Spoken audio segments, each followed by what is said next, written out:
Hello everyone, and welcome back to Deep Chronicles World. Before you cozy up and drift off into dreamland, I've got a fun idea. Why not drop a comment below and share where in the world you're tuning in from?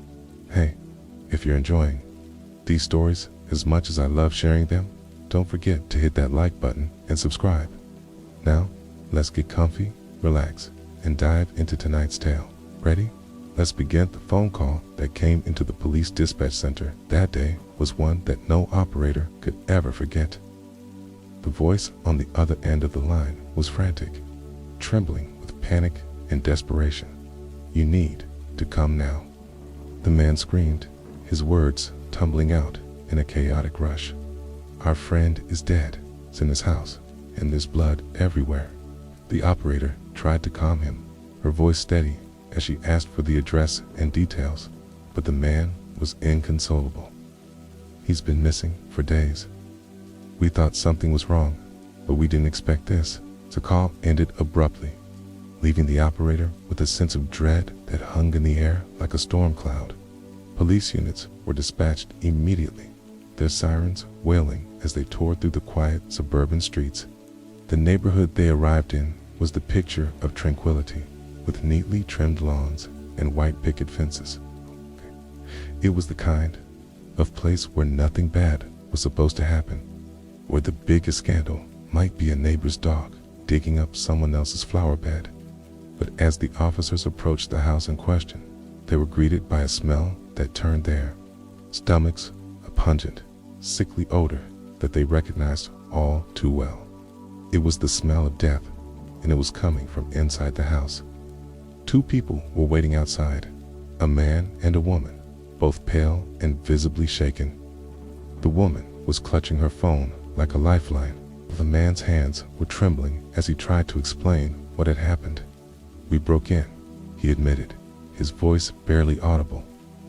"We hadn't heard from him in weeks, and we were worried, but we didn't expect." His voice trailed off, and he shook his head, unable to continue. The officers exchanged grim looks before stepping inside. The house was eerily silent, the kind of silence that pressed down on you, making it hard to breathe. The air was heavy with the stench of decomposition, and every step the officers took seemed to echo louder than it should have. The two friends led them down a hallway, their footsteps hesitant as if they were afraid of what they might see again. And then they reached the bedroom. The door was slightly ajar, and one of the officers pushed it open, his hand steady despite the dread pooling in his stomach. The scene that greeted them was like something out of a horror movie. Travis Alexander's body lay on the floor, partially decomposed, surrounded by a pool of dried blood. His throat had been slit so deeply that it was nearly severed, and his body was riddled with stab wounds. The blood had soaked into the carpet, leaving dark, crusted stains that spoke of a violent struggle. The room itself was in disarray, with items scattered across the floor as if there had been a desperate fight for survival. One of the officers turned away, swallowing hard to keep from gagging, while another muttered a curse under his breath. This wasn't just a murder, it was a massacre. The forensic team was called in immediately, and the house was cordoned off with the yellow tape.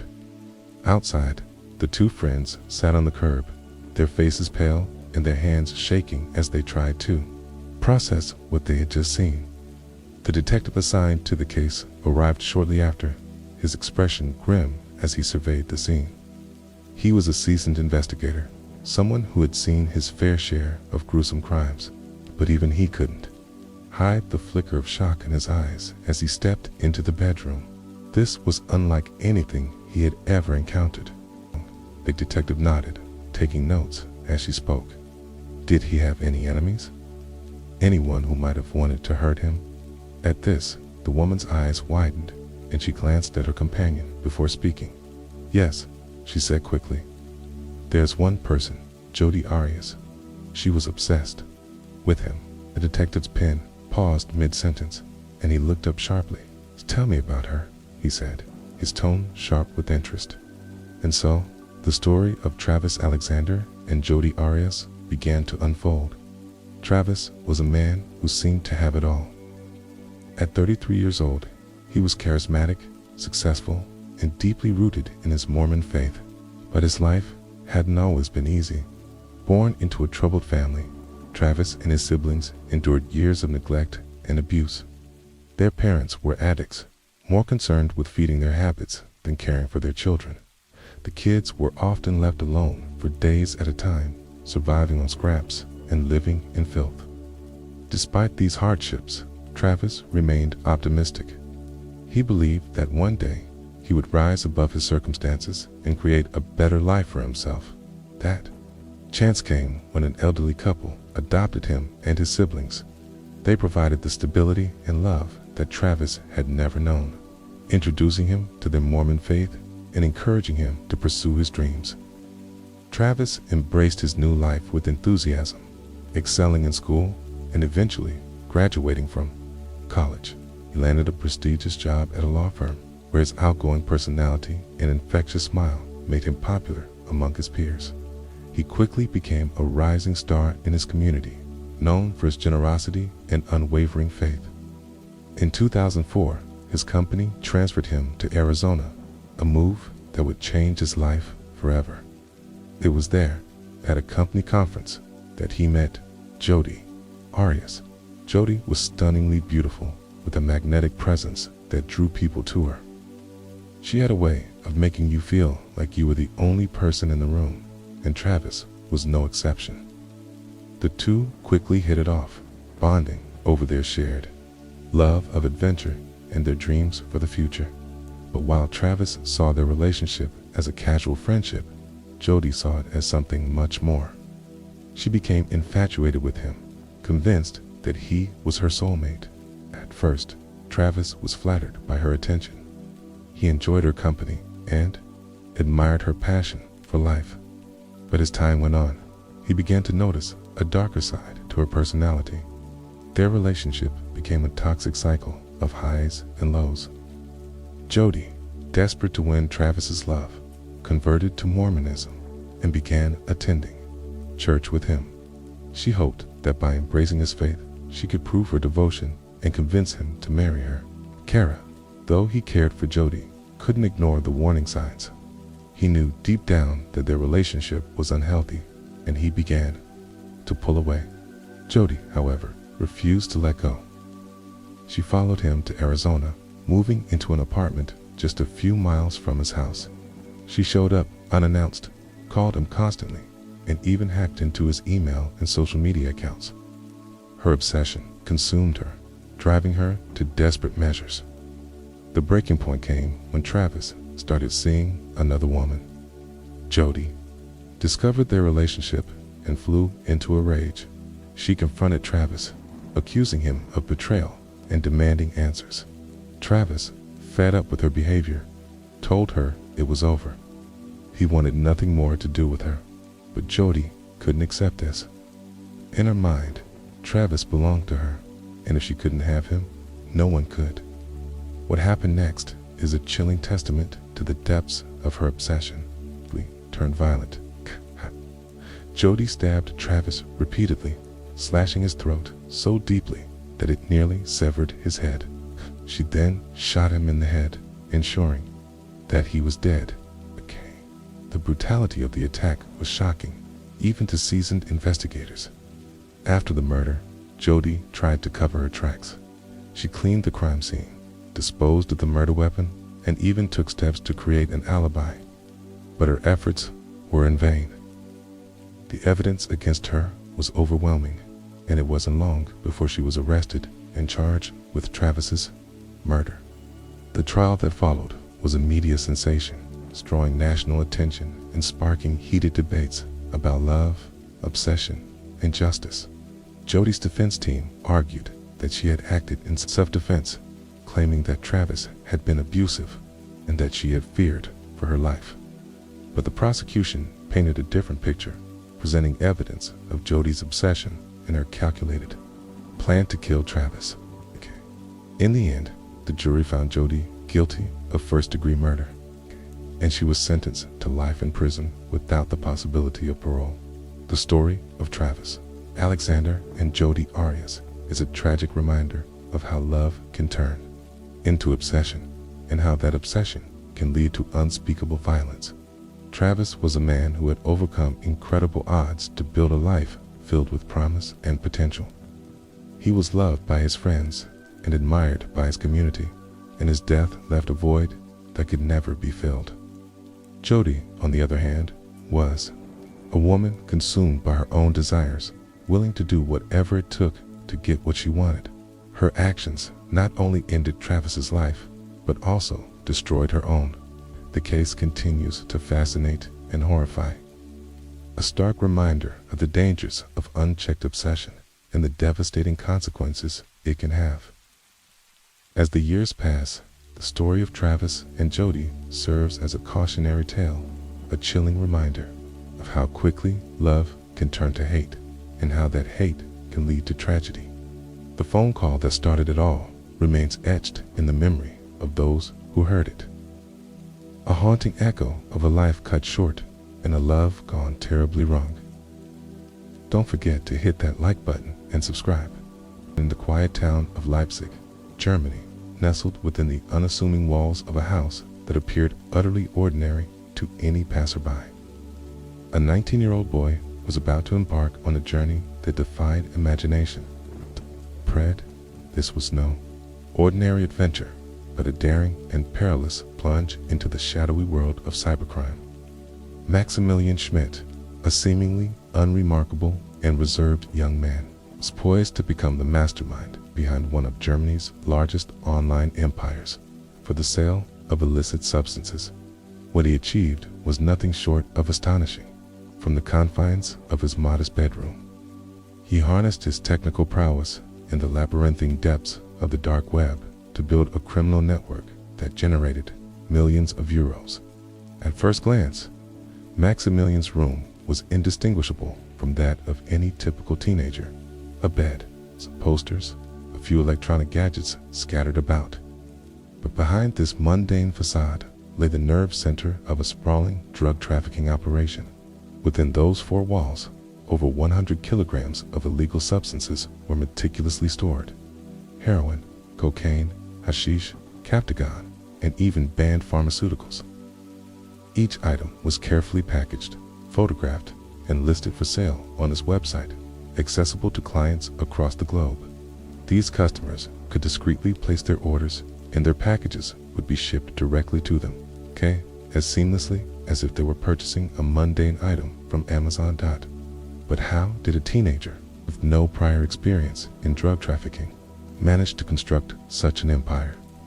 The story begins in 2013 when Maximilian, a curious and tech-savvy young man, encountered a certain Johann online. Johann introduced him to the infamous Silk Road, the first major dark web marketplace dedicated to the sale of illegal goods. Intrigued, Maximilian downloaded the Tor browser, a tool for anonymous internet browsing, and began exploring this clandestine marketplace.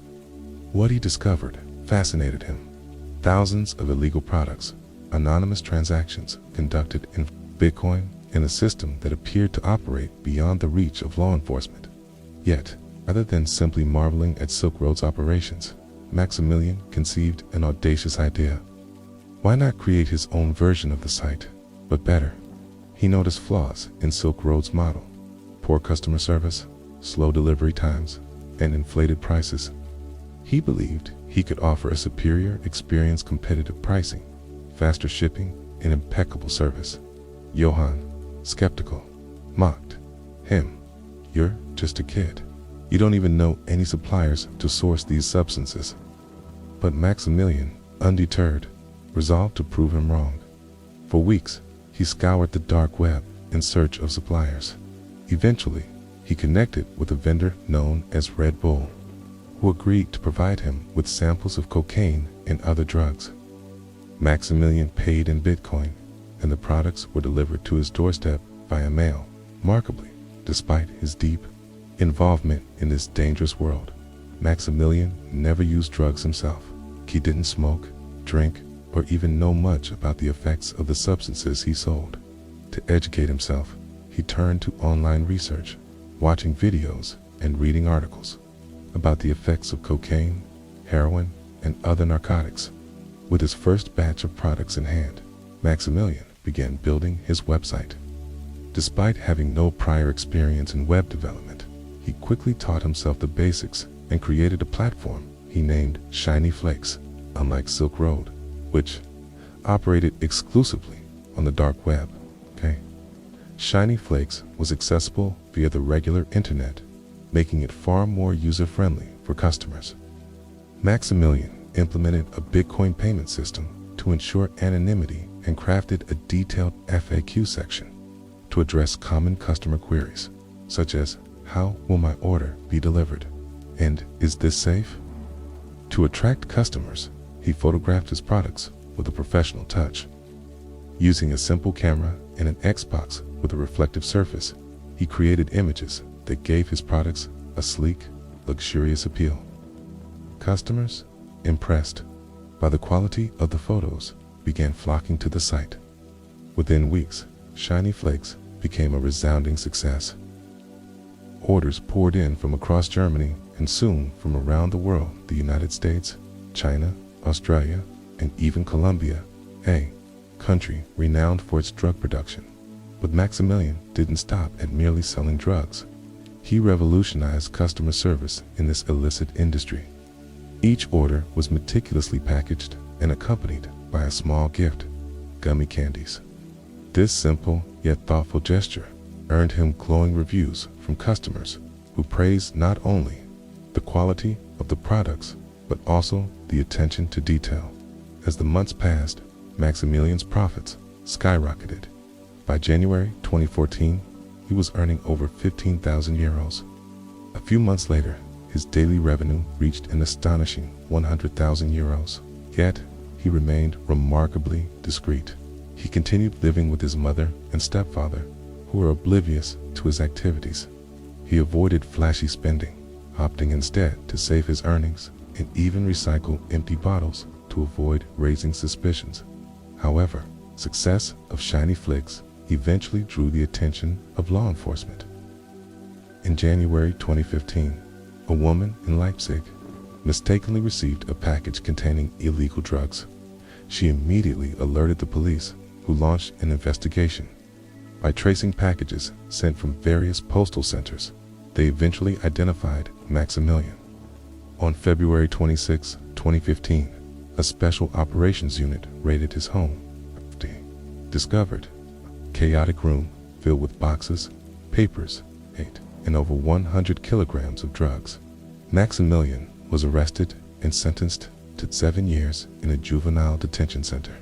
During his trial, he cooperated fully with authorities, revealing the intricate details of his operations. However, he refused to disclose the passwords to 2 of his Bitcoin wallets, which potentially held millions of euros. After serving 4 years and 7 months of his sentence, Maximilian was released in 2019. He returned to an ordinary life, working at an auto repair shop. Yet, his story remains etched in memory as a fascinating example of human ingenuity gone awry. Despite his intelligence and talent, Maximilian chose a path that, while lucrative, ultimately led to his downfall. This tale serves as a universal reminder: quick and easy success can be alluring, but it often comes at a steep cost. True achievement is built on integrity, hard work, and strong values. Maximilian Schmidt, for all his brilliance, learned this lesson the hard way. Let's begin. September 12, 1997. Los Angeles witnessed a criminal act so extraordinary that it was later classified as the largest cash robbery in history. Precisely 12:30 a.m., a group of 6 individuals infiltrated a company specializing in the storage and transport of bank funds. This company was not a bank in the traditional sense, but a secure intermediary that safeguarded money in a heavily fortified vault. PED acted as the bridge between bank branches or as a storage facility during weekends and holidays when banks were unable to hold surplus cash. What set this robbery apart wasn't just an audacious amount stolen. but the meticulous planning and simplicity with which it was carried out. The story behind the heist remains relatively obscure, shielded by a lack of extensive media coverage, even years after the event.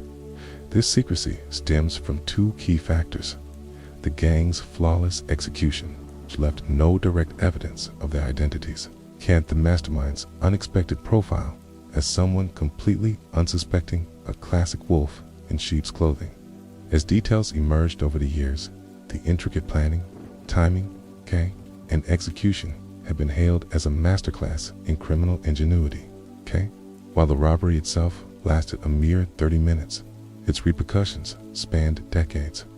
The robbers executed their plan, attended a party before and after the heist, and returned to their lives as though nothing extraordinary had occurred. The events of that night revealed a fascinating blend of strategy, trust, and the unforeseen vulnerabilities in what was assumed to be an impenetrable system. The seeds of this audacious crime were sown months earlier. At a casual gathering in May 1997, Alan Bass, the eventual mastermind, was at a party with his closest friends when he posed a seemingly lighthearted question: what if we became millionaires with a simple, easy plan? His friends, inebriated and amused, dismissed the question as a drunken jest. But Alan persisted, repeating the idea and piquing their curiosity. Someone finally asked, how, setting the stage for Alan to unveil his grand plan. What followed was a detailed outline that he had been secretly crafting. Alan revealed that the target was none other than his workplace, Denbor Armored, a company famed for its high security operations. Initially, the group's reaction was skepticism mixed with ridicule. After all, how could they possibly infiltrate a facility designed to withstand even the most determined intruders? However, as Alan elaborated on his plan, their skepticism began to wane. He presented detailed blueprints, security system layouts, and logistical strategies that highlighted vulnerabilities in the company's operations. The gravity of his proposal shifted the atmosphere in the room from dismissive laughter to serious contemplation. By the end of the night, the group agreed to reconvene and discuss the feasibility of the heist, transforming what began as a joke into a calculated plan for one of the largest robberies in history. The 6 individuals involved in the heist shared a bond forged in childhood. Their friendship was deeply rooted in years of shared experiences, loyalty, and trust. Growing up, they had formed a close-knit group that functioned like a small gang, though not for criminal purposes. They had secret rituals, their own coded language, and even a shared hideout. This unbreakable camaraderie became the foundation for their eventual criminal endeavor. While none of them had a history of serious crimes, they were united by a shared fascination with action movies, particularly those featuring icons like Bruce Lee and Sylvester Stallone. These films fueled their imaginations and inspired a sense of adventure. After high school, the group attempted to join the Navy, motivated by dreams of heroism and camaraderie. However, none of them passed the rigorous entrance exams. Instead, they found work as civilian security contractors, often assigned to guard public and private institutions under police contracts. This shared background in security work provided them with valuable insights into operational procedures and vulnerabilities, which they would later exploit during the heist. Their unique combination of trust, knowledge, and a shared goal made them a formidable team, perfectly suited for the audacious crime Alan had envisioned. Alan Bass worked as a security officer at Denbor Armored, a company synonymous with high security, located in a bustling area of Los Angeles. The single-story facility was a fortress-like structure designed to store and transport large sums of cash. Banks often relied on Denbor Armored to handle surplus cash during weekends and holidays when their own vaults reached capacity. As a result, the vault at Denbor Armored frequently held millions of dollars at any given time. Its role as A security officer gave him unparalleled access to the inner workings of the company. His responsibilities included overseeing building safety, inspecting fire extinguishers, monitoring alarms, supervising money transfers, and maintaining the surveillance system. Over time, he developed an intimate understanding of the facility's layout, security protocols, and potential weaknesses. This insider knowledge made him the ideal mastermind for the heist. Allen's position allowed him to observe patterns, identify blind spots in the security system, and devise strategies to circumvent the building's defenses. His familiarity with the staff and their routines further enhanced his ability to plan a seamless operation as he began sharing his insights with the group. They realized that the seemingly impenetrable Denver Armored had exploitable vulnerabilities, setting the stage for their ambitious plan. The preparation phase for the heist spanned 6 months, during which Allen meticulously analyzed every aspect of Denver Armored's security systems. The facility's defenses were divided into 2 main categories: external systems, monitored by the police, and internal systems controlled exclusively by the company. The external systems included cameras positioned around the building's perimeter, while the internal systems consisted of surveillance cameras and alarms within the facility. Allen's primary challenge was to find a way to bypass the external police-monitored cameras, as any breach would trigger an immediate response. To address this, he began building a rapport with the surveillance officer responsible for monitoring these cameras. Under the pretext of casual conversations during coffee breaks, Allen gathered valuable information about the system's operations and limitations. Initially, he considered recruiting the surveillance officer into the plan, but ultimately decided against it, as his friends believed the officer's weak personality made him a liability. Instead, Allen devised a plan to subtly manipulate the camera angles, creating small blind spots near the entrances. He also proposed repositioning some of the internal cameras, claiming it would improve security by eliminating existing blind spots. Management approved these changes, unwittingly aiding the gang's preparations for the heist, while the external cameras posed a significant challenge. The internal surveillance system proved to be a more manageable obstacle.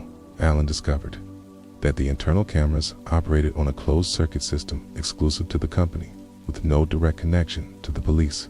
This meant that once inside the building, the gang could disable the internal system without triggering an external alarm. Allen also identified specific pathways through the facility where the gang could move without being recorded. To further minimize risks, he made subtle adjustments to the internal camera's angles under the guise of improving their coverage. These changes created a clear route for the gang to navigate the building undetected. Another critical aspect of the plan involved duplicating all necessary keys, including those for the vault, surveillance room, and main entrances. Allen's position as a trusted employee allowed him to access these keys without arousing suspicion. With every detail meticulously planned, the group felt confident in their ability to execute the heist. Allen's intimate knowledge of the facility's security systems and his ability to manipulate them were instrumental in creating a foolproof strategy. The gang's preparations reached their final stages, and the countdown to the robbery began. As the date of the heist approached, the gang focused on fine-tuning their plan and addressing potential contingencies. They rented a large truck from a company known for its oversized vehicles, ensuring the license plates would remain obscured by the vehicle's design. This would prevent the police-monitored cameras from capturing any identifying information. To further minimize their exposure, the gang decided to execute the heist during a time when the building was least likely to be staffed. Allen's knowledge of the facility's schedule allowed them to identify the optimal window of opportunity. The plan also included measures to erase any evidence of their presence. They would disable the surveillance system, wipe the recordings, and lock up the building after completing the heist, leaving no trace of their activities. The gang rehearsed their roles and practiced their movements to ensure a smooth execution. Their preparations were so thorough that they even accounted for the possibility of being spotted by passing vehicles or pedestrians. By the time the night of the heist arrived, every detail had been meticulously planned, leaving nothing to chance. The gang was ready to carry out one of the most audacious crimes in history. The heist began in the early hours of September 12, 1997. The gang arrived at Denver armored under the cover of darkness, using the blind spots Allen had created to avoid detection by the external cameras. They quickly gained entry to the building using the duplicated keys and moved swiftly to disable the internal alarm system. Allen's adjustments to the camera angles ensured that their movements went unrecorded. Once inside, the gang made their way to the vault, where millions of dollars in cash were stored. They worked efficiently, loading the money into the rental truck with precision and speed. The entire operation lasted just 30 minutes, a testament to their meticulous planning and rehearsals. After securing the cash, they carefully erased any evidence of their presence, wiping the surveillance recordings and resetting the alarm system.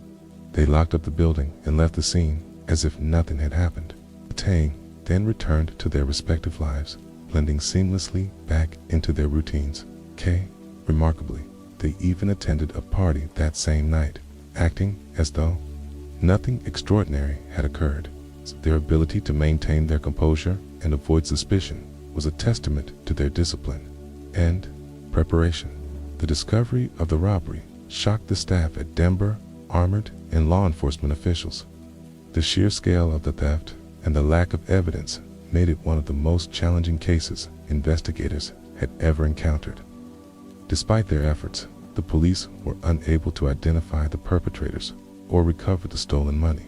The gang's meticulous planning and execution had left no direct leads for investigators to follow. The case quickly gained notoriety as the largest cash robbery in history, but media coverage remained surprisingly limited.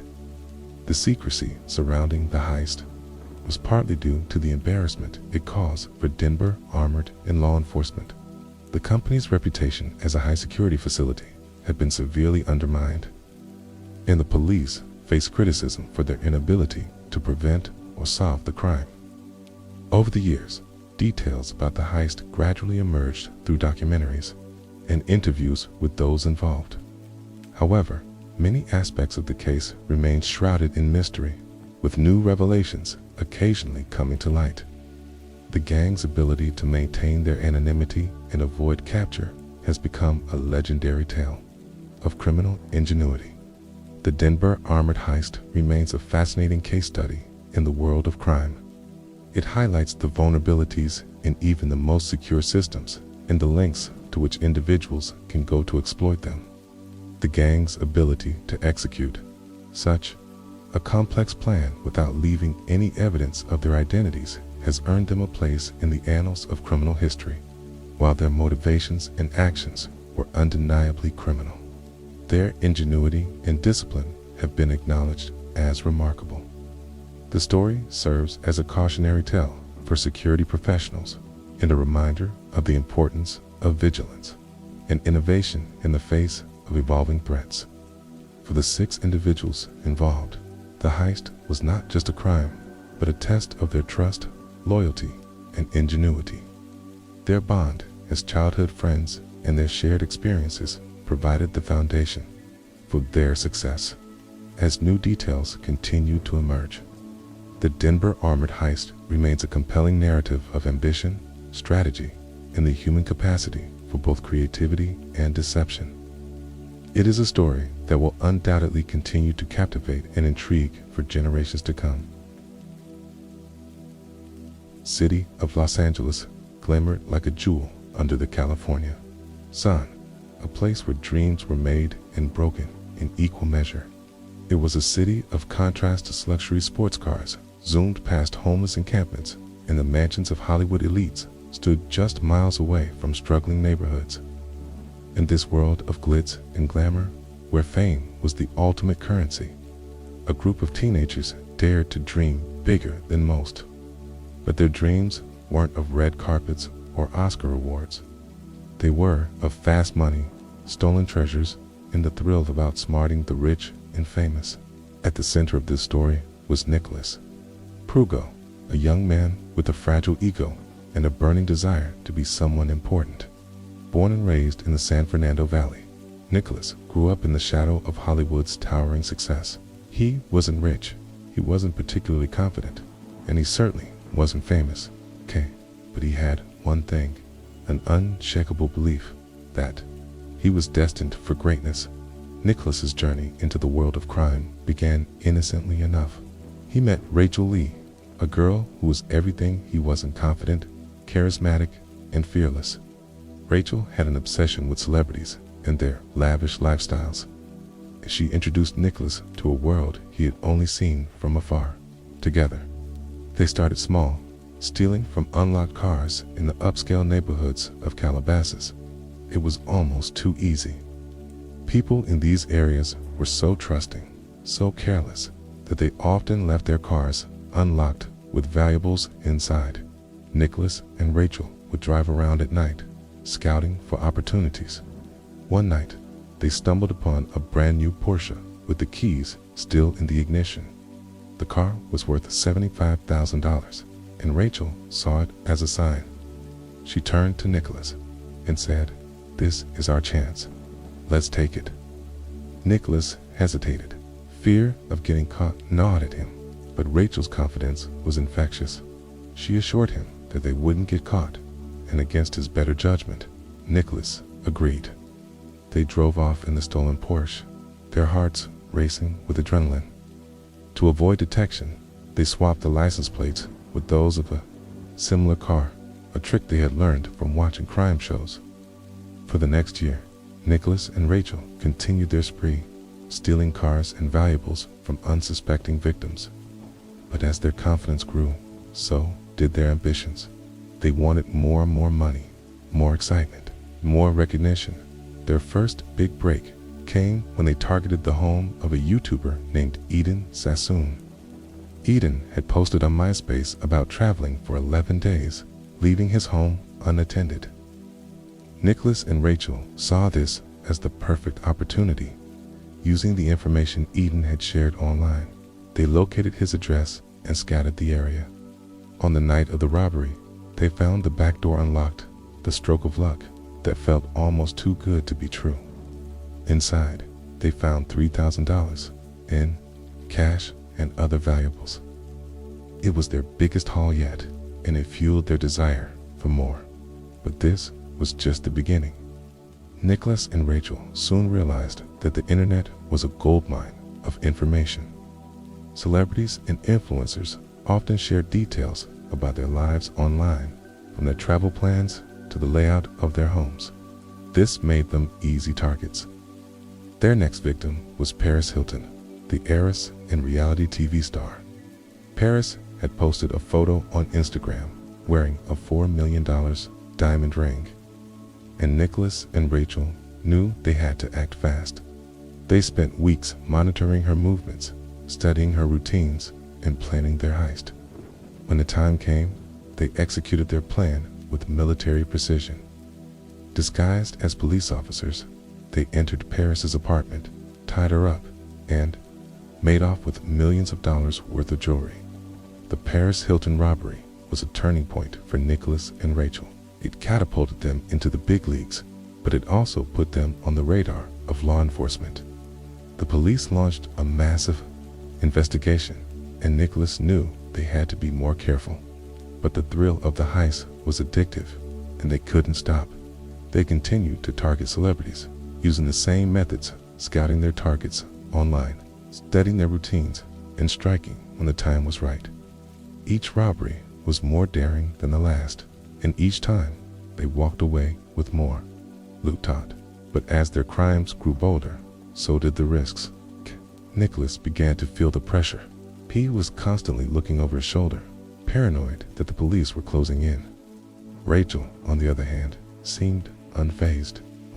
She thrived on the adrenaline, the rush of outsmarting the rich and famous. Their dynamic began to shift, and cracks started to form in their partnership. Nicholas wanted to slow down, but Rachel was hungry for more. Their next target was actress Adrienne Patridge. Adrienne had posted about attending the Oscars, leaving her home empty.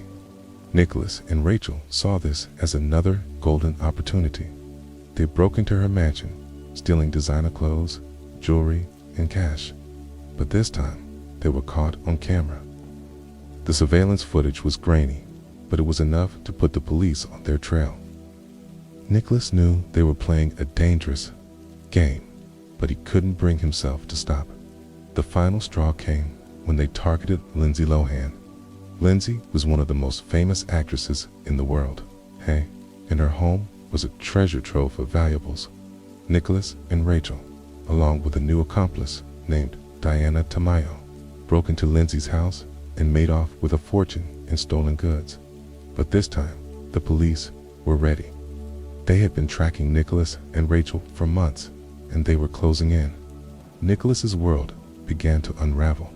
His accomplices turned on each other, and the police were hot on his trail. He knew it was only a matter of time before he was caught.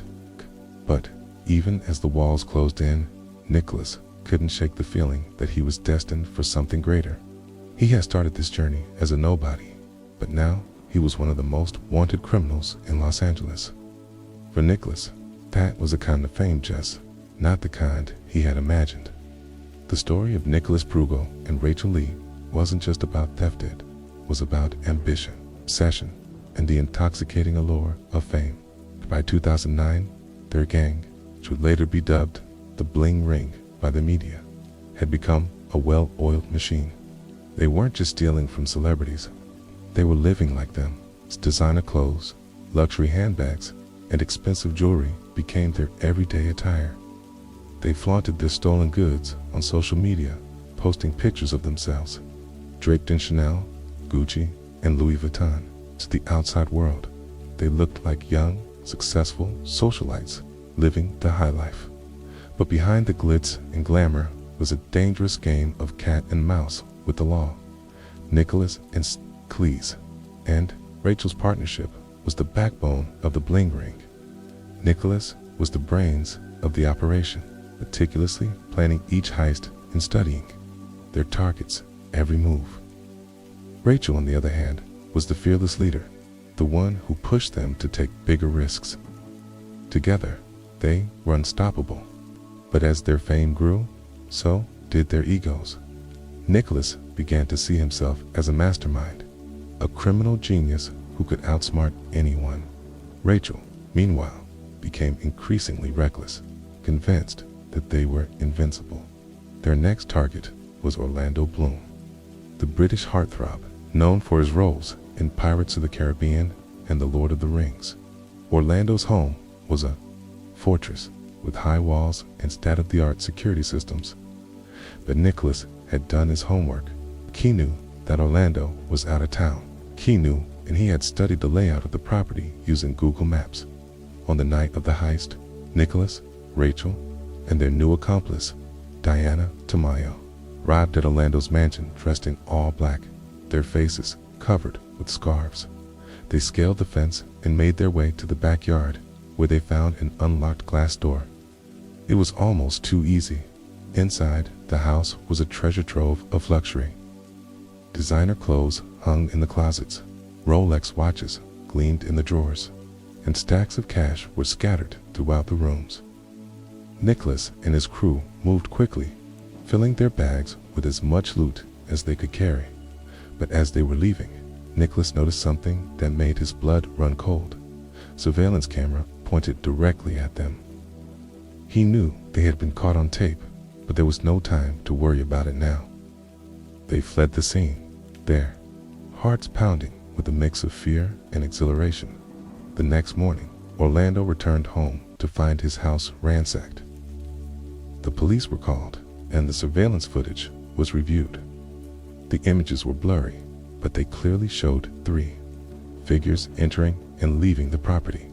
The media quickly picked up the story, and the Bling Ring was thrust into the spotlight. For Nicholas, this was both a blessing and a curse.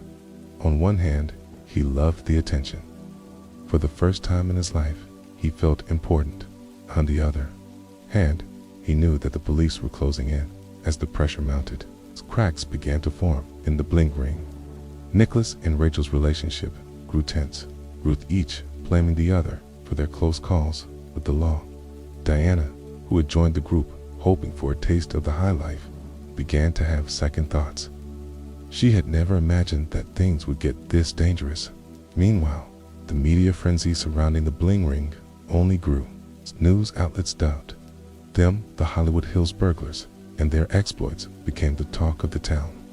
But the bling ring wasn't just about Nicholas, Rachel, and Diana. There were others involved: Alexis Nyers, her sister Gabby, and their friend Tess. Alexis was a wannabe actress with dreams of fame and fortune. She had grown up in the shadow of Hollywood, surrounded by the glitz and glamour of the entertainment industry. Unlike Nicholas and Rachel, Alexis wasn't content with stealing from celebrities. She wanted to be one. Alexis's involvement with the bling ring began innocently enough. She had met Nicholas at a nightclub, and the two quickly hit it off.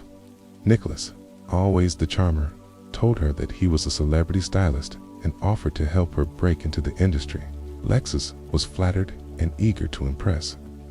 When Nicholas invited her to join him and Rachel on a heist, she didn't hesitate. It was her chance to live like a star, even if only for a night.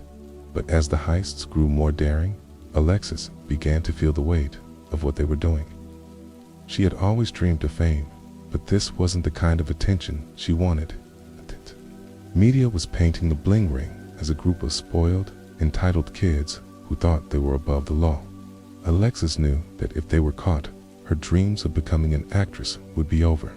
The final straw came when the bling ring targeted Lindsay Lohan. Lindsay was one of the most famous actresses in the world, and her home was a treasure trove of valuables. Nicholas, Rachel, and Diana broke into Lindsay's house and made off with a fortune in stolen goods. But this time, the police were ready. They had been tracking the bling ring for months, and they were closing in. Nicholas's world began to unravel. His accomplices turned on each other, and the police were hot on his trail. He knew it was only a matter of time before he was caught. But even as the walls closed in, Nicholas couldn't shake the feeling that he was destined for something greater. He had started this journey as a nobody, but now he was one of the most wanted criminals in Los Angeles. For Nicholas, that was a kind of fame, just not the kind he had imagined. The bling ring's reign of terror couldn't last forever. By the summer of 2009, the walls were closing in.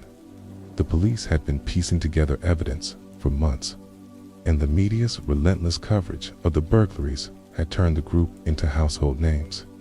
But fame, as they would soon learn, was a double-edged sword. For every admiring fan who saw them as modern-day Robin Hoods, there were 10 others who viewed them as entitled criminals who needed to be brought to justice. The pressure was mounting, and the cracks within the group were beginning to show. Nicholas Prugo, once the confident mastermind, was now a bundle of nerves. He had always been the one to plan the heists, to study the targets, and to ensure that every detail was perfect. But the Lindsay Lohan robbery had shaken him. The surveillance footage from Orlando Bloom's mansion had been released to the public. While the images were blurry, Nicholas knew it was only a matter of time before someone recognized him. He began to distance himself from Rachel Lee, the fearless leader who had once been his closest ally.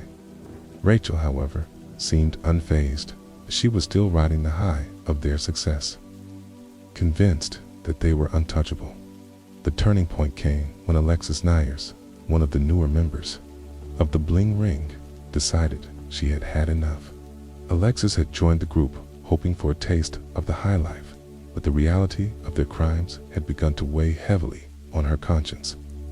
She had always dreamed of fame, but this wasn't the kind of attention she wanted.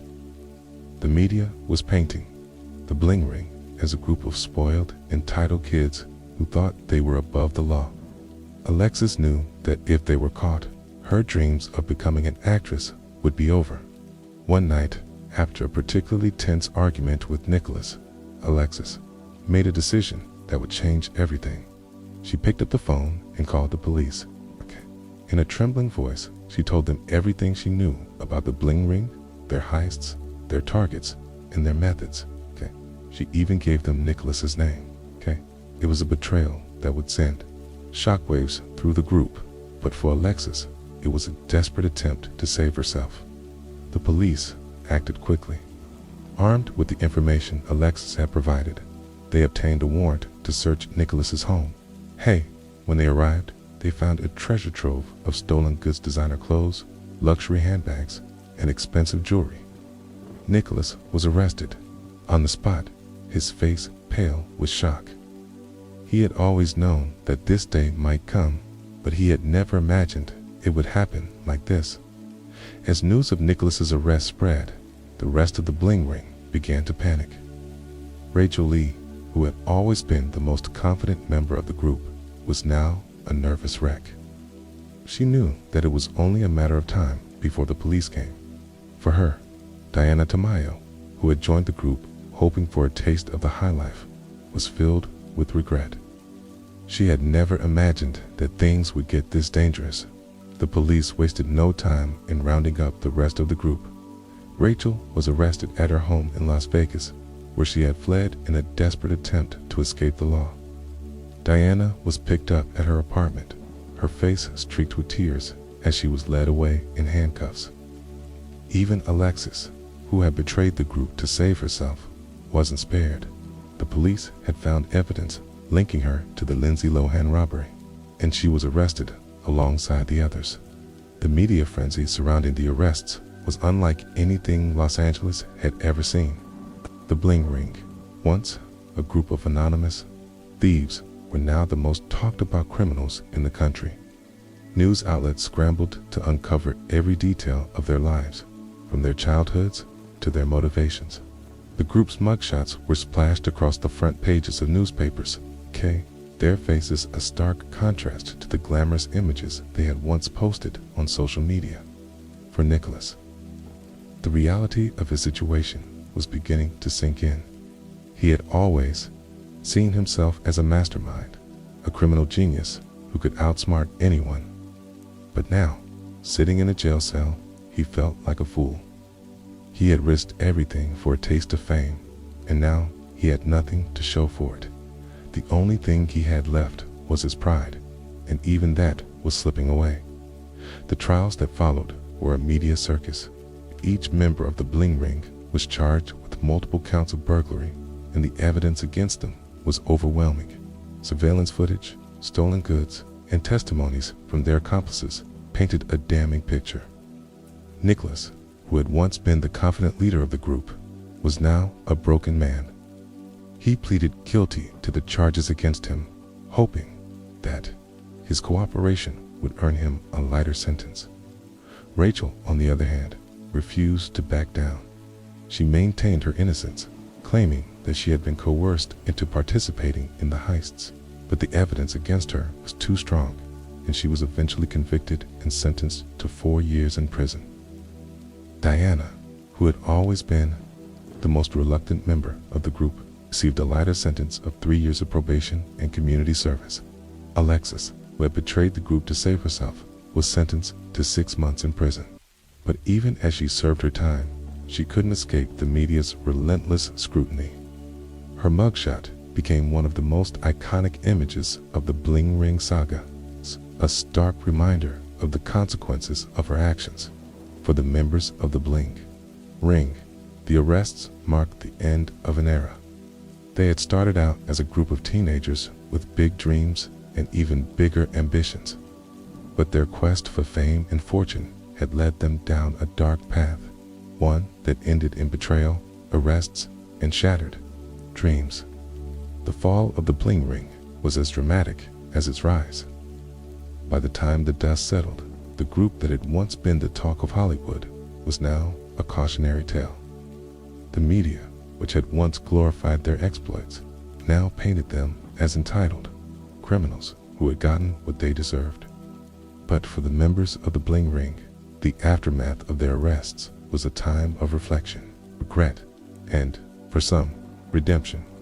Nicholas Prugo, the self-proclaimed mastermind of the group, was the first to face the consequences of his actions. After pleading guilty to multiple counts of burglary, he was sentenced to 2 years in prison. But for Nicholas, the hardest part wasn't the time behind bars, it was the realization that he had thrown away his life for nothing. He had always dreamed of fame, but now he was infamous, his name forever associated with crime and betrayal. In prison, Nicholas had plenty of time to think about what had gone wrong. He thought about Rachel Lee, his former partner in crime, Kay, and how their friendship had disintegrated under the weight of their crimes. He thought about Alexis Nyers, the girl who had betrayed him to save herself, and wondered if he would have done the same in her position.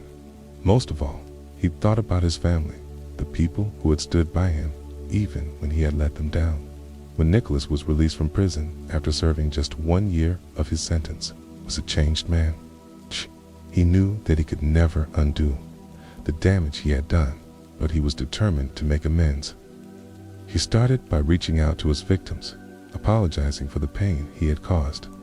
It wasn't easy. Many of them wanted nothing to do with him, but Nicholas was determined to prove that he was more than just a criminal. Rachel Lee, on the other hand, struggled to come to terms with her new reality. She had always been the fearless leader of the Bling Ring, the one who pushed the group to take bigger risks. But now, sitting in a prison cell, she felt like a shadow of her former self. Confidence that had once defined her was gone, replaced by a deep sense of regret. Rachel's time in prison was a wake-up call. She realized that she had been chasing the wrong kind of fame, the kind that came at the expense of others. When she was released after serving 4 years of her sentence, she was determined to turn her life around. She cut ties with her old friends and started over, hoping to leave her criminal past behind. Diana DeMaio, the most reluctant member of the Bling Ring, was the only one who managed to avoid prison time. She was sentenced to 3 years of probation and 60 days of community service, relatively light punishment compared to the others. But for Diana, the emotional toll of her involvement in the group was punishment enough. She had joined the Bling Ring hoping for a taste of the high life, but the reality of their crimes had left her feeling empty and disillusioned. After her probation ended, Kana moved away from Los Angeles, hoping to start a new life far from the spotlight. She found work as a waitress and tried to put the past behind her. But the memories of what she had done and what she had lost haunted her. Alexis Nyers, the girl who had betrayed the group to save herself, faced her own set of challenges after her release from prison. Her mugshot had become one of the most iconic images of the Bling Ring saga, and she struggled to escape the stigma of her criminal past. But Alexis was determined to rebuild her life. She reconnected with her family and began working on a memoir, hoping to tell her side of the story. In 2010, Alexis's memoir, I'm Not Sorry, was published, and it quickly became a bestseller. The book was a raw and honest account of her involvement in the Bling Ring, and it offered a glimpse into the world of fame, obsession, and crime that had consumed her. For Alexis, writing the book was a form of therapy, a way to make sense of the choices she had made and the consequences she had faced. The media, which had once vilified the members of the Bling Ring, now began to see them in a different light. Nicholas, Rachel, Diana, and Alexis were no longer just criminals. They were human beings who had made mistakes and were trying to move on with their lives. Documentaries and interviews explored the psychological and social factors that had led them down the path of crime, and many began to see the Bling Ring as a product of a culture that glorified fame and materialism, but not everyone was willing to forgive and forget. The celebrities who had been targeted by the Bling Ring, Paris Hilton, Lindsay Lohan, Orlando Bloom, and others, were still dealing with the aftermath of the burglaries. For them, the thefts weren't just about the loss of material possessions. They were a violation of their privacy and sense of security. Paris Hilton, who had been one of the Bling Ring's most high-profile victims, spoke out about the impact the burglaries had had on her life. "It's not just about the things they stole," she said in an interview. "It's about the feeling of being violated, of knowing that someone was in your home, going through your things, something you never really get over." Lindsay Lohan, who had also been targeted by the group, echoed Paris's sentiments. "It's a scary feeling," she said. "You start to question everything who you can trust, whether you're safe in your own home. It changes you." For the members of the Bling Ring, hearing these words was a painful reminder of the damage they had caused. They had been so focused on their own desires for fame, for money, for excitement, they had never stopped to consider the impact their actions would have on others. But even as they grappled with their guilt, the members of the Bling Ring found ways to move forward. Nicholas began working with at-risk youth, sharing his story in the hopes of preventing others from making the same mistakes he had. Rachel started a small business, using the skills she had learned in prison to build a new life for herself. Diana focused on her family, determined to be a better role model for her children. And Alexis continued to write, using her voice to advocate for criminal justice reform. The story of the Bling Ring is a cautionary tale about the dangers of obsession, greed, and the pursuit of fame at any cost. But it's also a story of redemption, of people who made terrible mistakes and found the strength to rebuild their lives. For Nicholas, Rachel, Diana, and Alexis, the road to redemption was long and difficult, but it was a journey they were determined to take. The story of the Bling Ring didn't end with the arrests, cues, or even the personal redemptions of its members. It became a cultural phenomenon, a cautionary tale that resonated far beyond the borders of Los Angeles. The group's exploits were immortalized in books, documentaries, and even a major Hollywood film, turning their crimes into a spectacle that captivated audiences around the world. But beneath the glitz and glamour of their story lies a deeper lesson about the dangers of obsession, the allure of fame, and the consequences of living in a world where image is everything. In 2013, director Sofia Coppola brought the Bling Ring story to the big screen with her film The Bling Ring, starring Emma Watson as Alexis Nyers and a talented ensemble cast. The movie offered a stylized, almost dreamlike portrayal of the group's rise and fall. It was a critical and commercial success, sparking conversations about celebrity culture, materialism, the lengths people would go to for a taste of the high life. For the real-life members of the Bling Ring, the film was a surreal experience. Seeing their lives dramatized on screen was both flattering and unsettling. A reminder of how their actions had been transformed into entertainment. Alexis Nyers, whose character was central to the film, had mixed feelings about its portrayal of her. While she appreciated the attention and the opportunity to share her story, she also felt that the movie glossed over some of the darker aspects of her experience. "It's strange to see your life turned into a movie," she said in an interview. "There's a part of you that wants to be proud, but there's also a part of you that feels exposed, like people are judging you all over again." For Nicholas Prugo, the film was a painful reminder of the mistakes he had made. He watched it with a sense of detachment, as if he were viewing the life of someone else. "It's hard to watch something like that and not feel regret," he admitted. "See all the things you did wrong, all the people you hurt, and you wonder how you could have been so blind." The film also reignited public interest in the Bling Ring, prompting a wave of documentaries and interviews that explored the psychological and social factors behind their crimes. Many of these projects focused on the role of social media in the group's rise to infamy. The Bling Ring had used platforms like Facebook, Instagram, and Twitter to track their targets, plan their heists, and flaunt their stolen goods. In doing so, they had exposed the dark side of the digital age world, where privacy is an illusion. and fame is just a click away. The media's fascination with the bling ring also highlighted the blurred lines between crime and entertainment. For some, the group's story was a thrilling tale of rebellion and excess, modern-day Bonnie and Clyde for the Instagram generation. For others, it was a sobering reminder of the dangers of celebrity worship and the toxic allure of materialism. The bling ring had been driven by a desire to live like the stars they idolized, but in the end, they became a cautionary tale about the cost of chasing fame at any cost. But the legacy of the bling ring isn't just about their crimes or the media, frenzy that followed. It's also about the lessons we can learn from their story.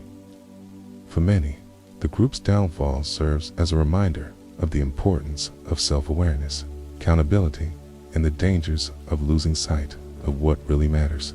Nicholas Prugo, who has spent years reflecting on his actions, hopes that his story can serve as a warning to others. "I want people to understand that fame and money aren't everything," he said.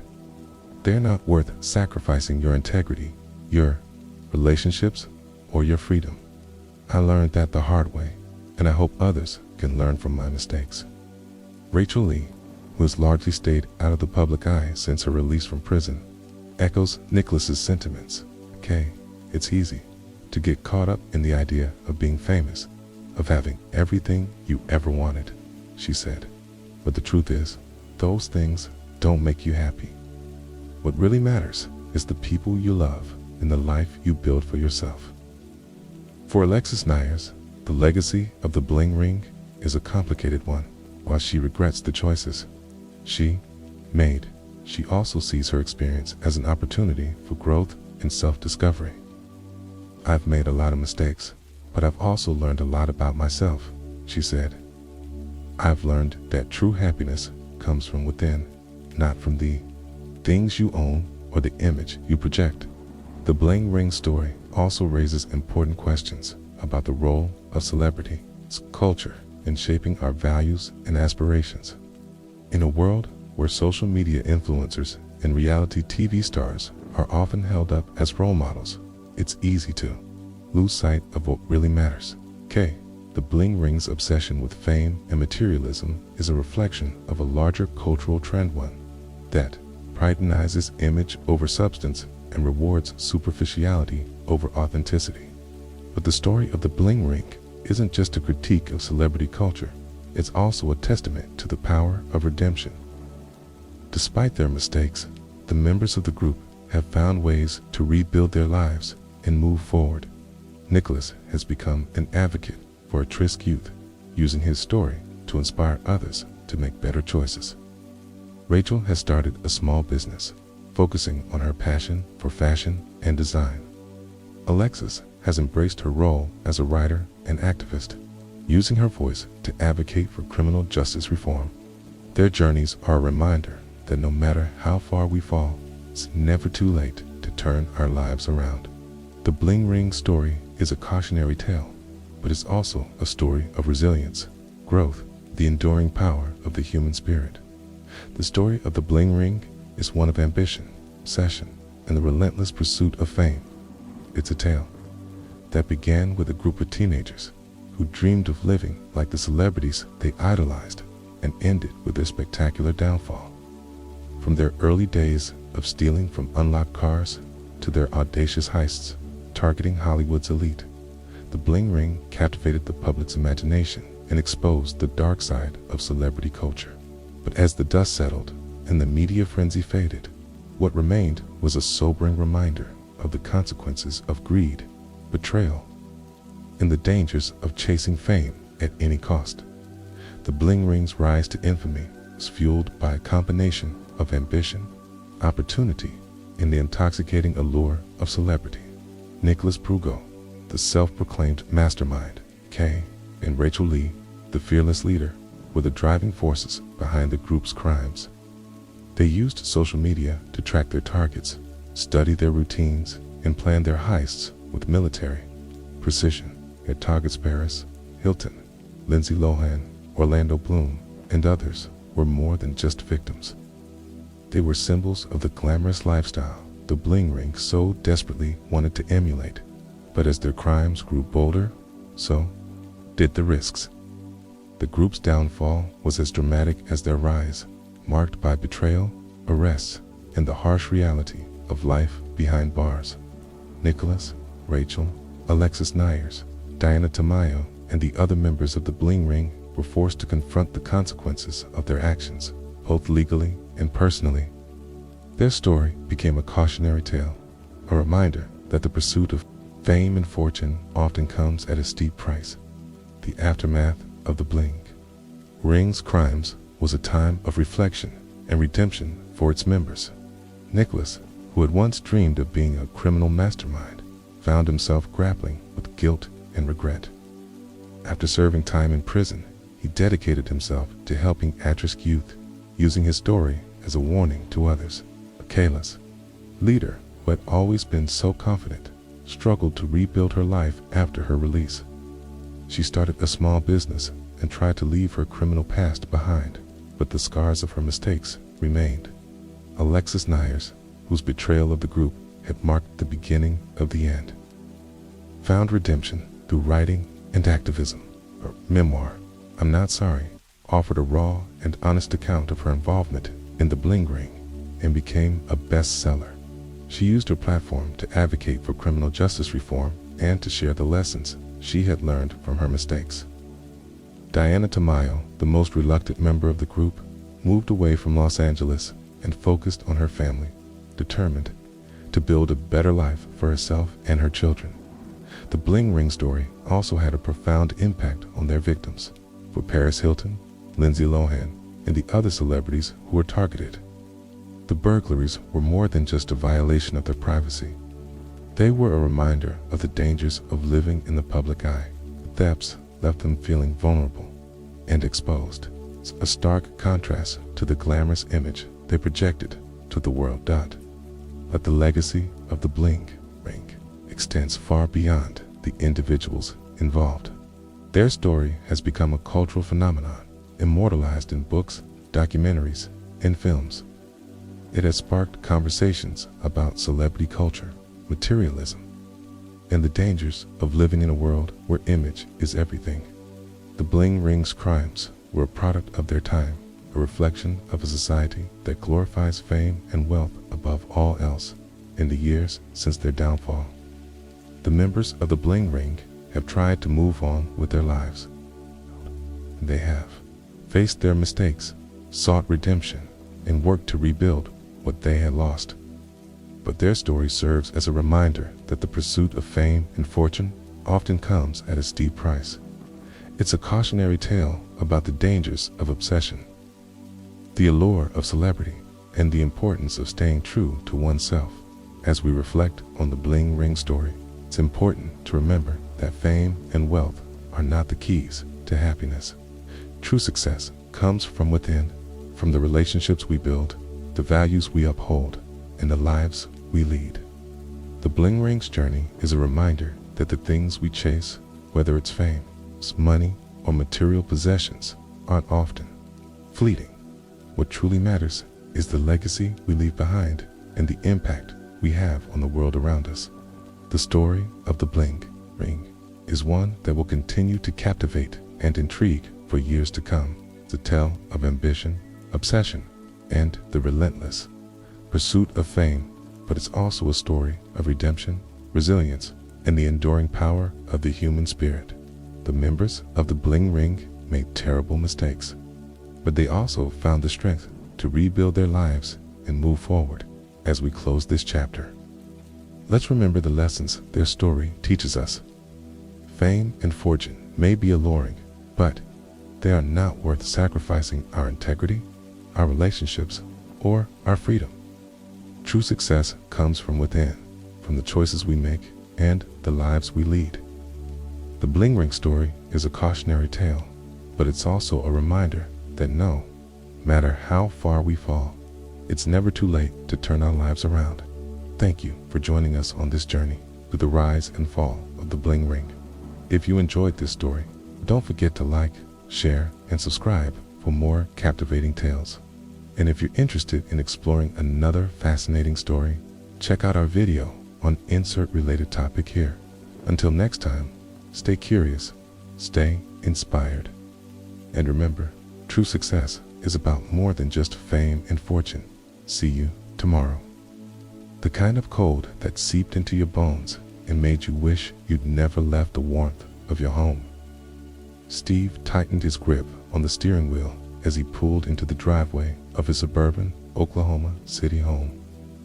His wife, Helen, sitting quietly beside him. They had just returned from a rare night out, a movie followed by a quiet dinner at their favorite Italian restaurant. It was their day off, a chance to unwind from the stress of Steve's demanding job as the vice president of a local bank. Helen had been quiet for most of the ride home, lost in thought, but Steve didn't mind. He was just glad to have spent the evening with her, away from the pressures of work. As they entered the garage, Steve pressed the button to close the door behind them, the mechanical worry filling the silence. But before the door could fully close, another car sped in behind them, its headlights blinding in the rearview mirror. Steve froze, his heart pounding as two men stepped out of the car. They were dressed in dark clothing, their faces obscured by hats and scarves. One of them approached Steve's window, tapping on the glass with the barrel of a gun. "Mr. Steve," the man said, his voice calm but firm, "we're from the federal police. We need you to come with us. This is a matter of your safety and your life." Helen gasped, her hand flying to her mouth, but Steve remained silent, his mind racing. He knew this wasn't right. Federal officers wouldn't approach him like this in the middle of the night in his own garage. But before he could react, the man opened the car door and pulled Steve out, shoving him against the wall. Helen screamed, but the other man was already at her side, his gun trained on her. "Don't make this harder than it has to be," the first man said, his voice low and menacing. Steve's mind was a whirlwind of fear and confusion. Were these men? What did they want from him? But why had they chosen him, of all people?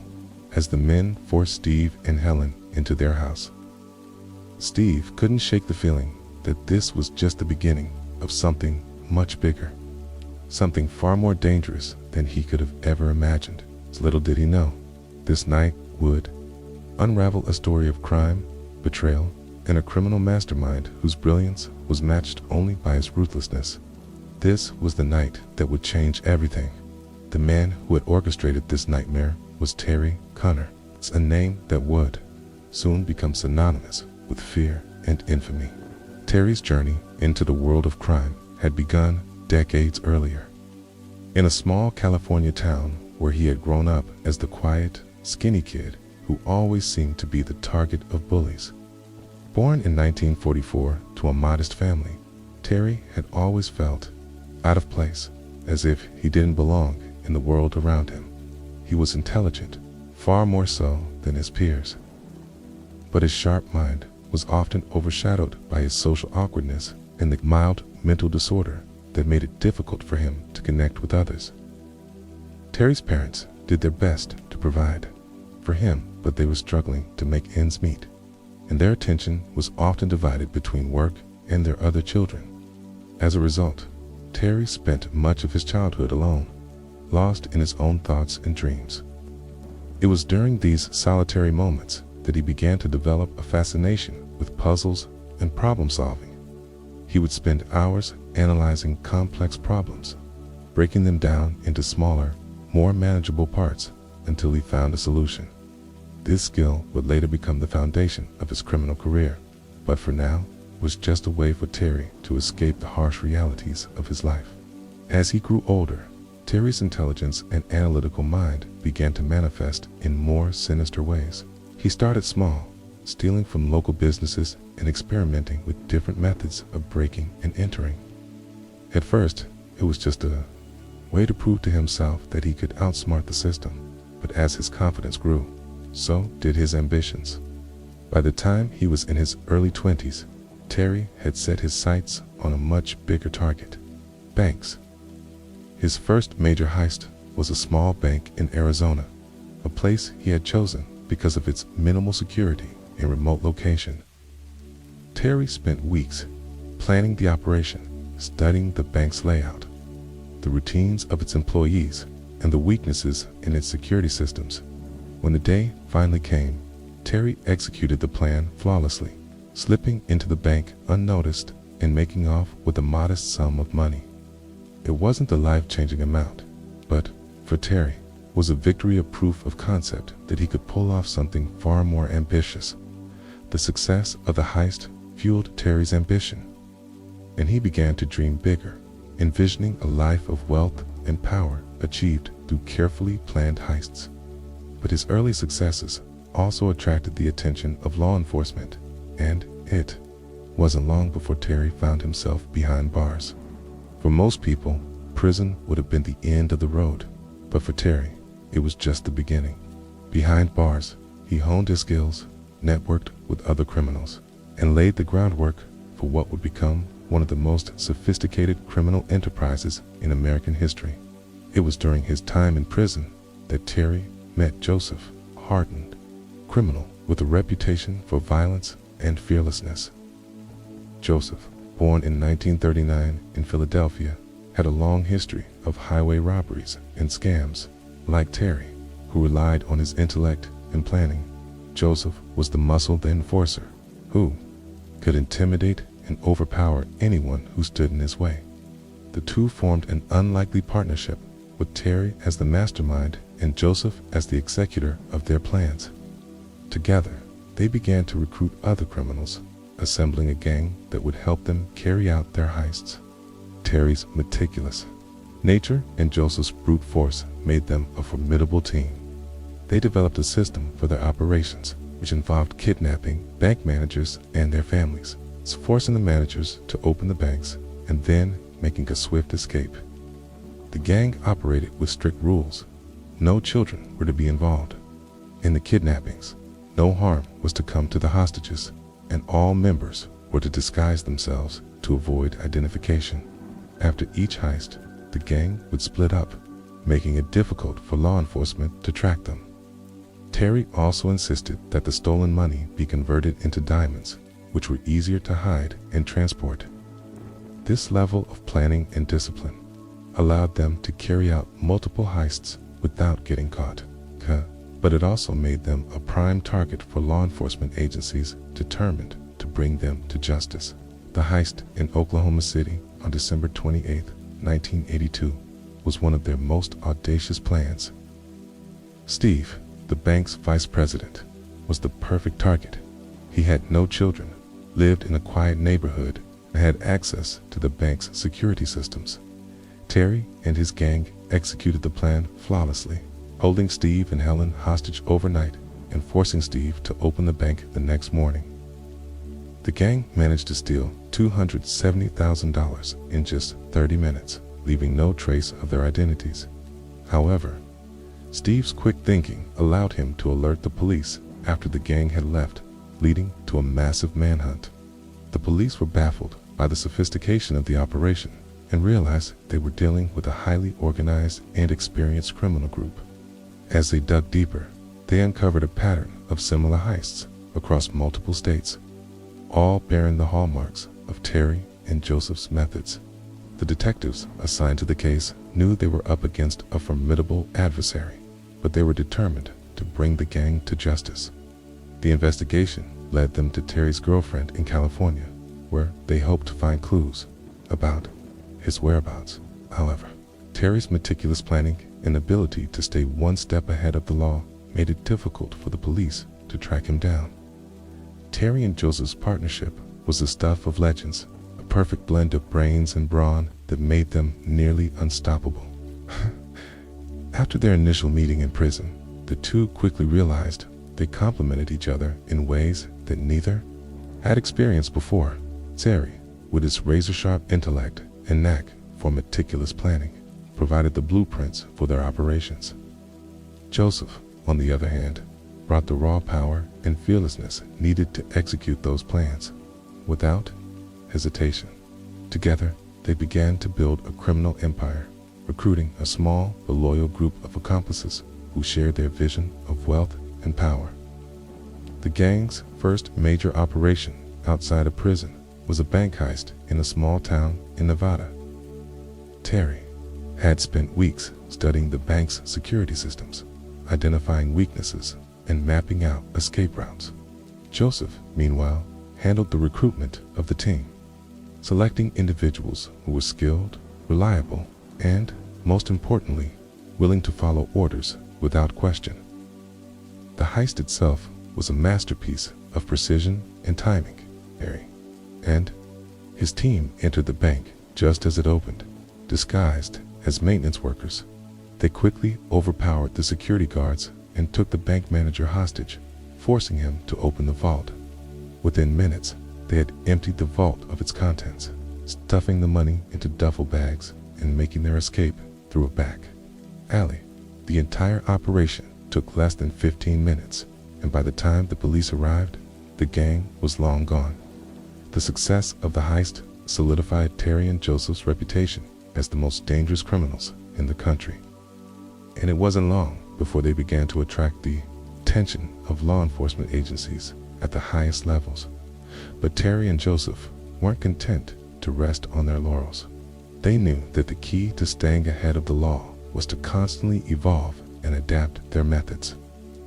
After each heist, Terry would analyze what had worked and what hadn't, making adjustments to their plans to ensure they stayed one step ahead of the authorities.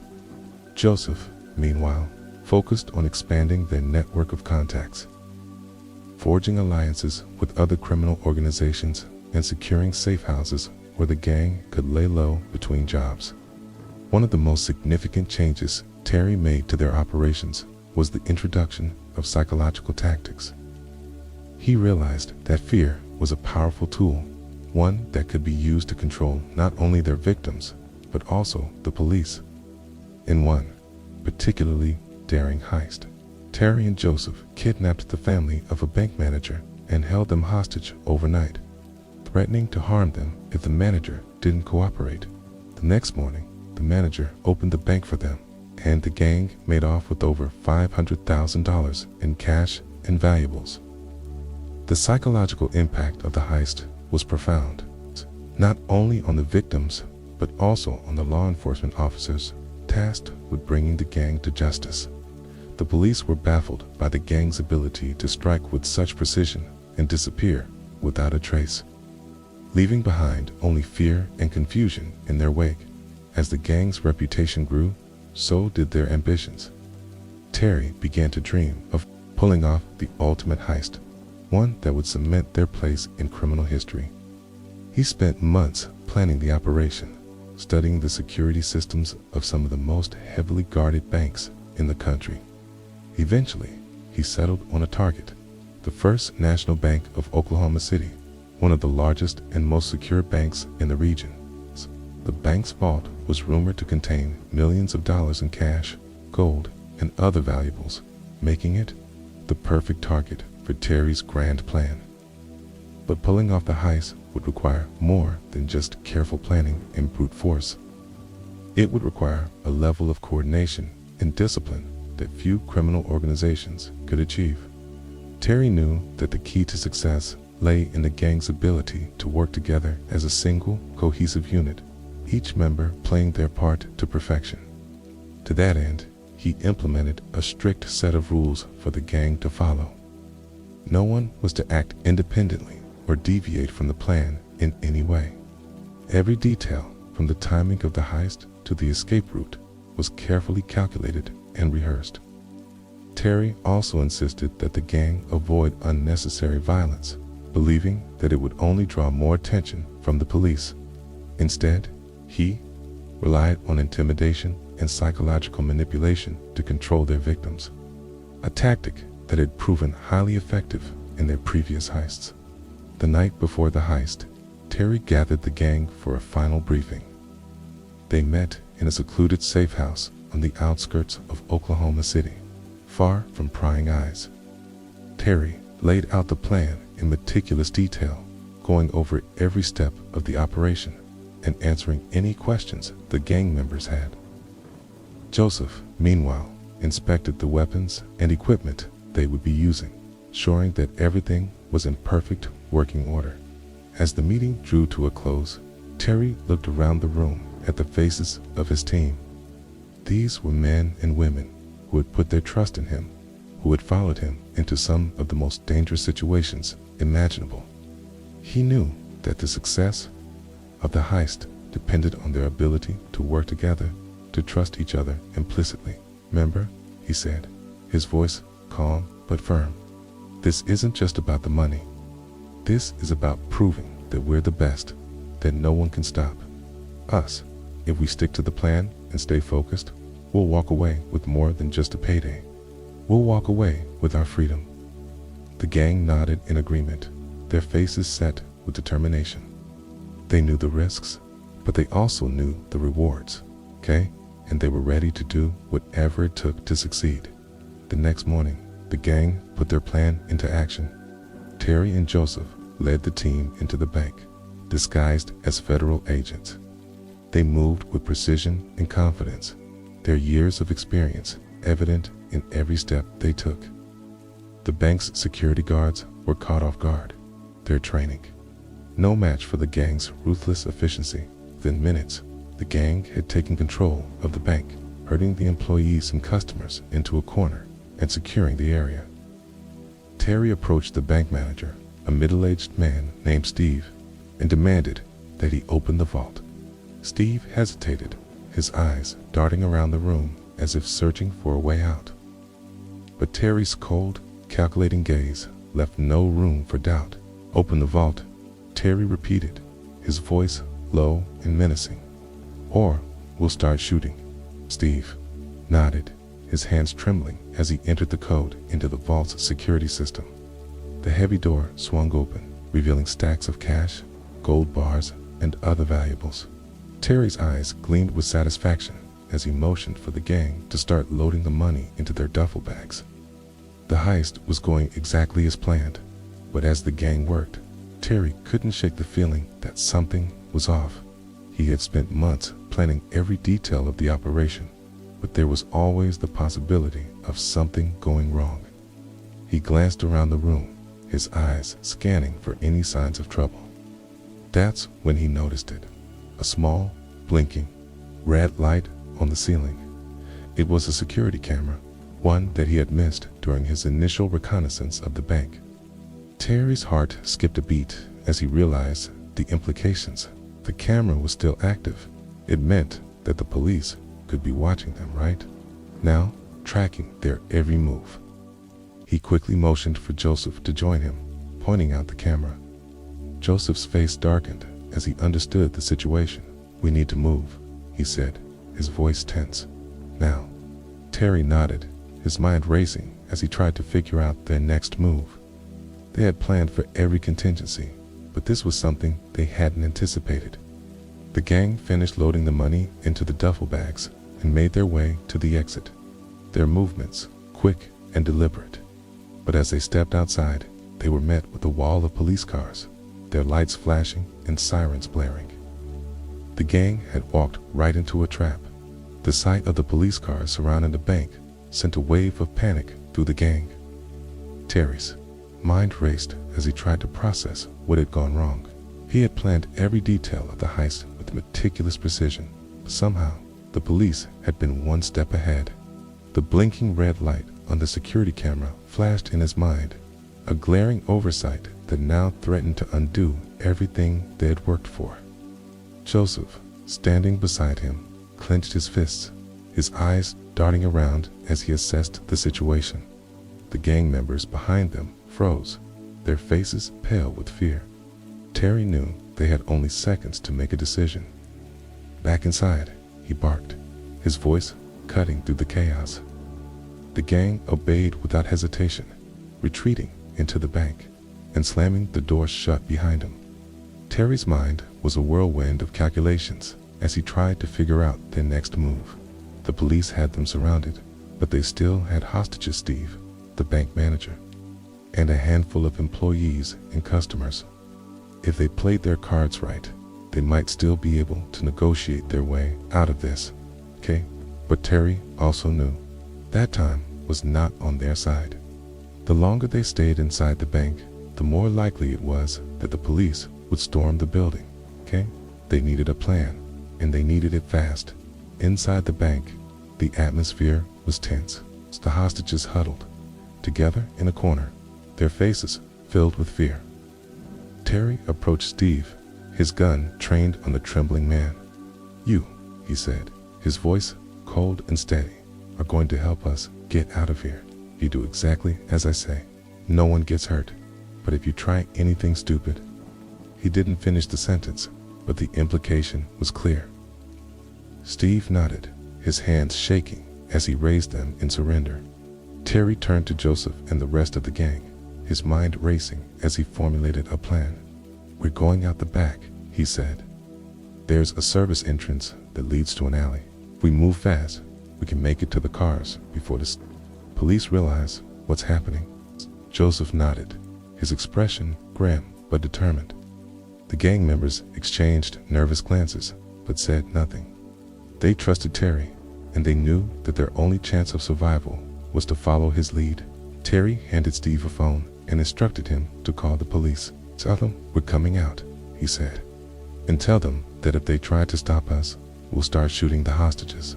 Steve hesitated, his hands trembling as he dialed the number. Terry watched him closely, his finger resting on the trigger of his gun. He knew that one wrong move could mean the end for all of them. Outside, the police were preparing for a standoff. The bank was surrounded, with officers positioned at every exit. The SWAT team was on standby, ready to storm the building if necessary.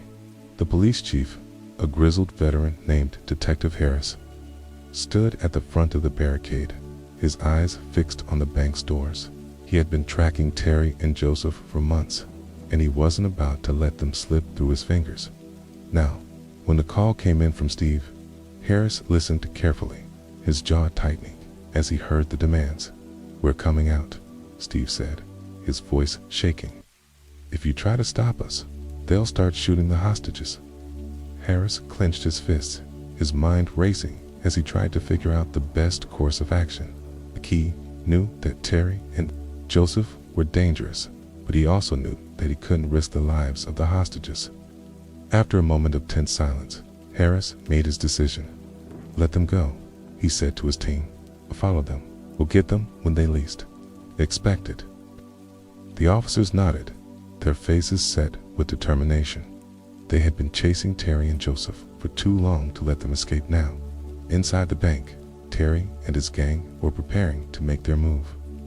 They had gathered the hostages together and were using them as human shields as they made their way to the service entrance. Terry led the way, his gun trained on Steve as they moved through the bank's corridors. Joseph brought up the rear, his eyes scanning for any signs of trouble. The gang members followed closely behind, their duffel bags filled with cash and valuables slung over their shoulders. As they reached the service entrance, Terry paused, his heart pounding in his chest. He knew that the next few minutes would determine whether they lived or died. Taking a deep breath, he pushed the door open and stepped outside, his gun pressed against Steve's back. The alley was empty, but Terry knew that the police were watching. He motioned for the gang to follow, their movements quick and deliberate. They made their way to the cars parked at the end of the alley, their eyes darting around for any signs of the police. Terry's mind was a whirlwind of thoughts as he tried to anticipate the police's next move. He knew that they wouldn't let them go without a fight, but he also knew that they had the upper hand for now. As the gang piled into the cars, Terry kept his gun trained on Steve. "You're coming with us," he said, his voice cold and steady. "The police tried to follow us. You're the first one to go." Steve nodded, his face pale with fear.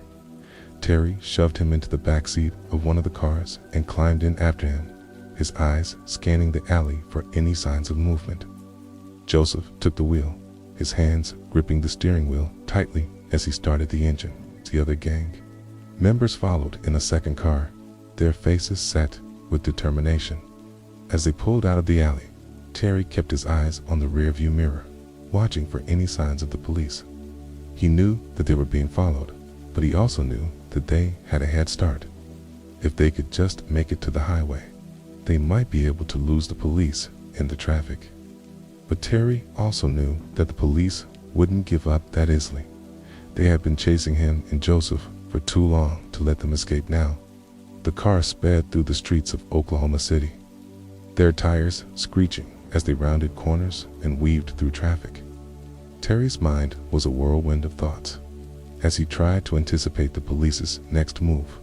He knew that they would be setting up roadblocks and checkpoints, trying to cut off their escape routes. But Terry also knew the city like the back of his hand, and he had planned for this.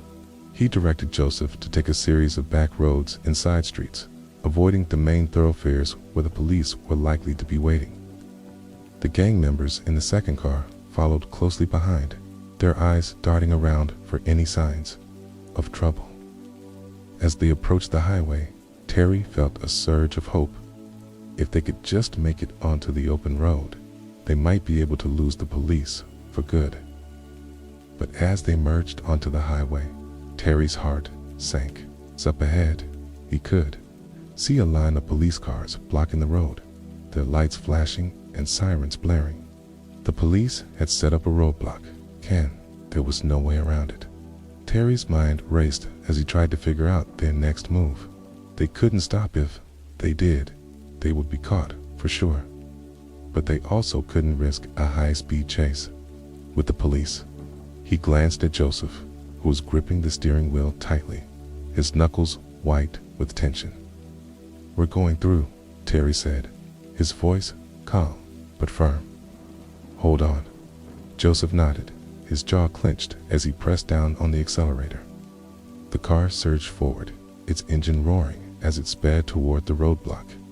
The police officers scattered as the car barreled through the barricade, the sound of shattering glass and screeching metal filling the air. Terry's heart pounded in his chest as they raced down the highway, the police cars close behind. He knew that they were running out of time, but he also knew that they couldn't give up now. They had come too far to let the police catch them. As they sped down the highway, Terry's mind was a whirlwind of thoughts. He knew that they needed to find a place to lay low, somewhere the police wouldn't think to look. He directed Joseph to take the next exit, leading them onto a series of back roads that wound through the countryside. Gang members in the second car followed closely behind, their faces set with determination.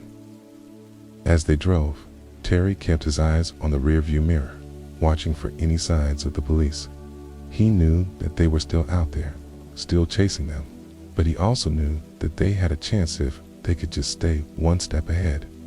The cars sped through the night, their headlights cutting through the darkness as they made their way to a remote safe house that Terry had prepared for just such an occasion. It was a risky move, but Terry knew that it was their only chance. As they pulled up to the safe house, Terry felt a surge of relief. They had made it for now. He also knew that the police wouldn't give up that easily. The chase was far from over. The safe house was an old, abandoned farmhouse tucked away in the middle of nowhere, surrounded by dense woods and miles of empty fields. Terry had chosen it for its isolation, knowing that it would be the last place the police would think to look. As the cars pulled up to the house, Terry felt a mix of relief and tension. They had made it this far, but the night was far from over. The gang members piled out of the cars, their faces pale and drawn from the adrenaline of the chase. Terry quickly ushered them inside, his eyes scanning the darkness for any signs of movement. He knew that the police would be searching for them, and they couldn't afford to let their guard down now.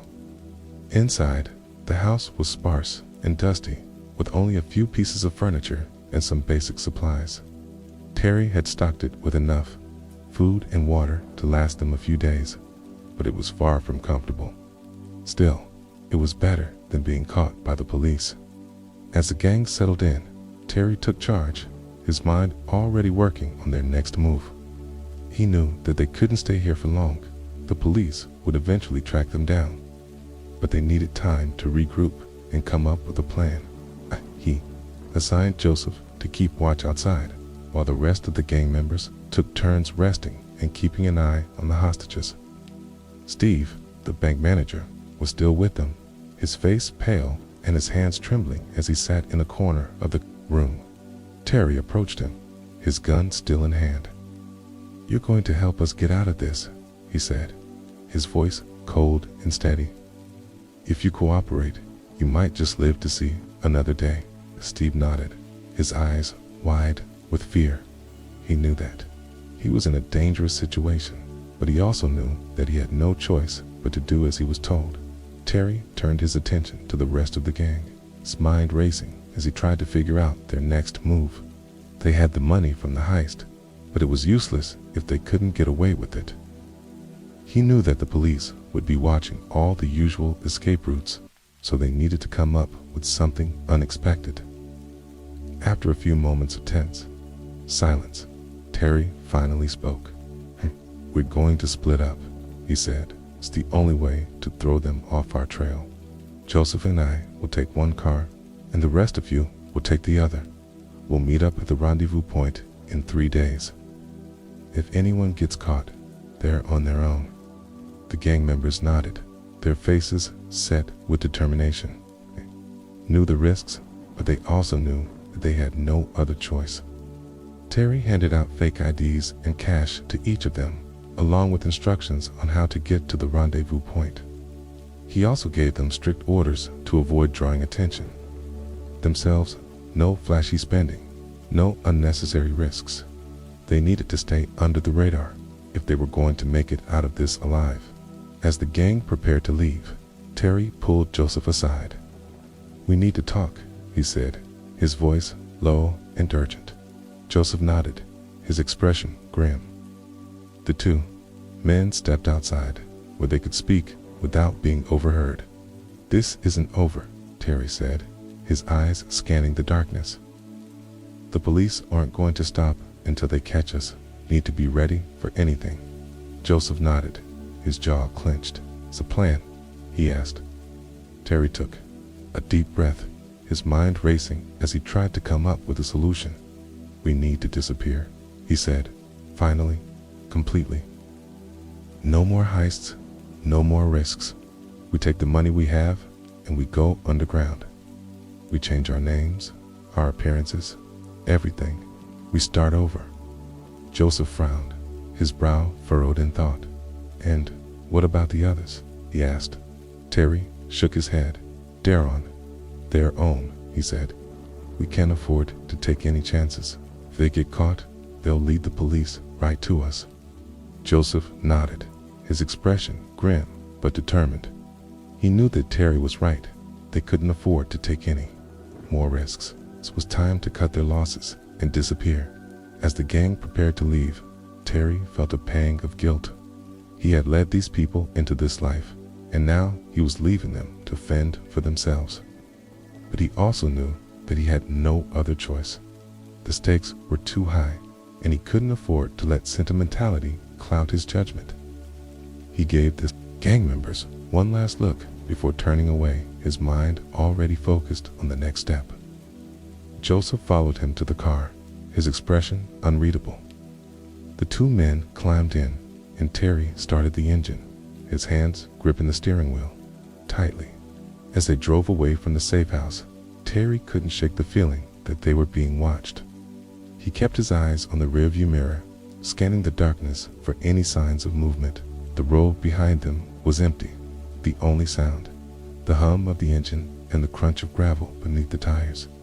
The next few days were a blur of tension and paranoia. Terry and Joseph drove through the night, avoiding main roads and sticking to back roads and side streets. They stopped only to refuel and grab quick meals, always keeping an eye out for any signs of the police. Terry's mind was a whirlwind of thoughts as he tried to anticipate the police's next move. He knew that they would be searching for them, and he couldn't afford to make any mistakes. As they approached the rendezvous point, Terry felt a surge of relief. They had made it thus far, but he also knew that the hardest part was still ahead. The rendezvous point was an old, abandoned warehouse on the outskirts of a small town. Terry had chosen it for its isolation and its proximity to the Canadian border. If they could just make it across the border, they would be home free. As they pulled up to the warehouse, Terry's heart sank. The place was deserted, with no sign of the other gang members. He knew that they had either been caught or had decided to go their own way. Either way, it was a setback, but Terry wasn't about to let it stop him. He and Joseph quickly unloaded the money from the car and carried it inside, their movements quick and deliberate. The warehouse was dark and musty, with only a few beams of light filtering through the cracks in the walls. Terry set to work, his mind racing as he tried to figure out their next move. They needed to get across the border, but they couldn't risk using their usual methods. The police would be watching all the usual crossing points, so they needed to come up with something unexpected. After a few moments of tense silence, Terry finally spoke. "We're going to go by boat," he said. "It's a small fishing village about 50 miles from here. We can hire a boat and cross the border that way. It's risky, but it's our best shot." Joseph nodded, his expression grim but determined. He knew that they had no other choice. The two men quickly packed up the money and loaded it back into the car, their movements quick and efficient. As they drove to the fishing village, Terry's mind was a whirlwind of thoughts. He knew that this was their last chance, and he couldn't afford to make any mistakes. The stakes were too high, and the consequences of failure were too dire. When they finally arrived at the fishing village, Terry felt a surge of hope. The place was small and quiet, with only a few boats bobbing in the harbor. He and Joseph quickly found a fisherman who was willing to take them across the border for the right price. The man was old and grizzled, with a face weathered by years of hard work. He didn't ask any questions, and Terry didn't offer any explanations. They loaded the money onto the boat and set off into the night. The sound of the waves lapping against the hull, the only noise in the darkness. As they crossed the border, Terry felt a surge of relief. They had made it, They were free. But as they stepped onto Canadian soil, Terry couldn't shake the feeling that their troubles were far from over. The police would be looking for them, and they couldn't afford to let their guard down. They needed to disappear completely, to start over in a new life where no one would know their names or their past. It was a daunting task, but Terry knew that they had no other choice. They had come too far to turn back now. As they walked away from the boat, Terry felt a mix of emotions, relief, fear, and a strange sense of determination. They had escaped the police, but they were still far from safe. The road ahead would be long and difficult, but Terry knew that they had what it took to survive. They were survivors, and they would do whatever it took to stay one step ahead of the law. The first few weeks in Canada were a blur of tension and uncertainty. Terry and Joseph kept a low profile, avoiding crowded places and sticking to small, remote towns where they were less likely to be recognized.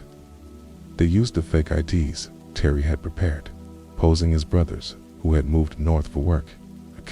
The money from the heist was carefully hidden, divided into small amounts, and stashed in various locations to avoid drawing attention. Terry knew that they couldn't afford to make any mistakes. One wrong move, and their new lives would come crashing down. They rented a small, run-down cabin in the woods, far from prying eyes. It wasn't much, but it was enough to keep them safe for the time being. Terry spent his days planning their next move, while Joseph handled the practicalities of their new life, buying groceries, maintaining the cabin, and keeping an eye out for any signs of trouble. The two men rarely spoke, their relationship strained by the weight of their situation, but they both knew that they needed each other if they were going to survive. As the weeks turned into months, Terry began to relax slightly. The police hadn't caught up to them, and it seemed like they might actually be able to start over. But Terry's mind was never at ease. He knew that the past had a way of catching up to you, no matter how far you ran. He spent hours each day scanning the news for any mention of their heist or the manhunt that had followed. So far, there had been nothing, but Terry knew that didn't mean they were in the clear. He also knew that they couldn't stay in the cabin forever. They needed to find a way to blend in, to become part of the community without drawing attention to themselves. It was a delicate balance, one that required constant vigilance and careful planning. One day, while Joseph was out running errands, Terry decided to take a risk. He drove to the nearest town, a small, sleepy place with a single main street and a handful of shops. He needed to get a feel for the area to see if it was a place where they could settle down without raising suspicions. As he walked down the street, Terry kept his head down, avoiding eye contact with the locals. He stopped at a diner, ordering a cup of coffee and sitting in a corner booth where he could observe the room without being noticed. The place was quiet, with only a few customers scattered around the room. Terry listened to their conversations, picking up bits and pieces of local gossip. It seemed like a friendly, close-knit community, but Terry knew that could work both for and against them. On one hand, it would be easier to blend in if they became part of the community. On the other hand, strangers were always noticed in small towns, and Terry couldn't afford to draw any attention to himself as he sipped his coffee. Terry's mind wandered back to the heist. He couldn't help but feel a sense of pride at how well they had pulled it off. It had been a masterpiece of planning and execution, and Terry knew that it would go down in criminal history as one of the most daring heists of all time. But he also knew that it had come at a cost. The gang members they had left behind were either in prison or on the run, and Terry couldn't shake the feeling that he had abandoned them. He tried to push the thought aside, focusing instead on the task at hand. They needed to find a way to start over, to build a new life where they could live in peace. But Terry knew that it wouldn't be easy. The past had a way of catching up to you, no matter how far you ran. When Joseph returned to the cabin that evening, Terry was waiting for him. He had spent the day thinking about their next move, and he knew that they needed to take action soon. "We can't stay here forever," Terry said, his voice low and urgent. "We need to find a way to blend in, to become part of the community. If we stay isolated like this, we're just going to draw attention to ourselves." Joseph nodded, his expression grim. He knew that Terry was right, but he also knew that it was a risky move. "What you suggest?" he asked. Terry took a deep breath, his mind racing as he tried to come up with a plan. "We need to find jobs," he said, finally. "Something low-key that won't draw too much attention. We can say we're brothers who moved here for work. If we can establish ourselves as part of the community, we'll be less likely to be noticed." Joseph frowned, his brow furrowed in thought. "And what about the money?" he asked. Terry shook his head. "Okay, we can't touch it," he said. "Not yet. Need to live like we're broke, like we're just trying to make ends meet. If we start spending too much, people will notice." Joseph nodded, his expression grim but determined. He knew that Terry was right. They couldn't afford to take any risks. The next few weeks were a blur of activity. Terry and Joseph found jobs at a local lumberyard, doing manual labor that paid just enough to cover their expenses. They kept to themselves, avoiding unnecessary conversations and sticking to their story about being brothers who had moved north for work. The locals were friendly but reserved, and Terry and Joseph did their best to blend in without drawing attention to themselves. It wasn't easy, but they managed to establish themselves as part of the community, albeit on the fringes. Terry knew that they couldn't afford to get too comfortable, but he also knew that they needed to build a life if they were going to survive. As the months passed, Terry began to relax slightly. The police hadn't caught up to them, and it seemed like they might actually be able to start over. But Terry's mind was never at ease. He knew that the past had a way of catching up to you, no matter how far you ran. He spent hours each day scanning the news for any mention of their heists or the manhunt that had followed. So far, there had been nothing, but Terry knew that didn't mean they were in the clear. He also knew that they couldn't stay in the cabin forever. They needed to find a way to blend in, to become part of the community without drawing attention to themselves. It was a delicate balance, one that required constant vigilance and careful planning. One day, while Joseph was out running errands, Terry decided to take a risk. He drove to the nearest town, a small, sleepy place with a single main street and a handful of shops. He needed to get a feel for the area, to see if it was a place where they could settle down without raising suspicions. As he walked down the street, Terry kept his head down, avoiding eye contact with the locals. He stopped at a diner, ordering a cup of coffee and sitting in a corner booth where he could observe the room without being noticed. The place was quiet, with only a few customers scattered around the room. Terry listened to their conversations, picking up bits and pieces of local gossip. It seemed like a friendly, close-knit community, but Terry knew that could work both for and against them. On one hand, it would be easier to blend in if they became part of the community. On the other hand, strangers were always noticed in small towns, and Terry couldn't afford to draw any attention to himself. As he sipped his coffee, Terry's mind wandered back to the heist. He couldn't help but feel a sense of pride at how well they had pulled it off.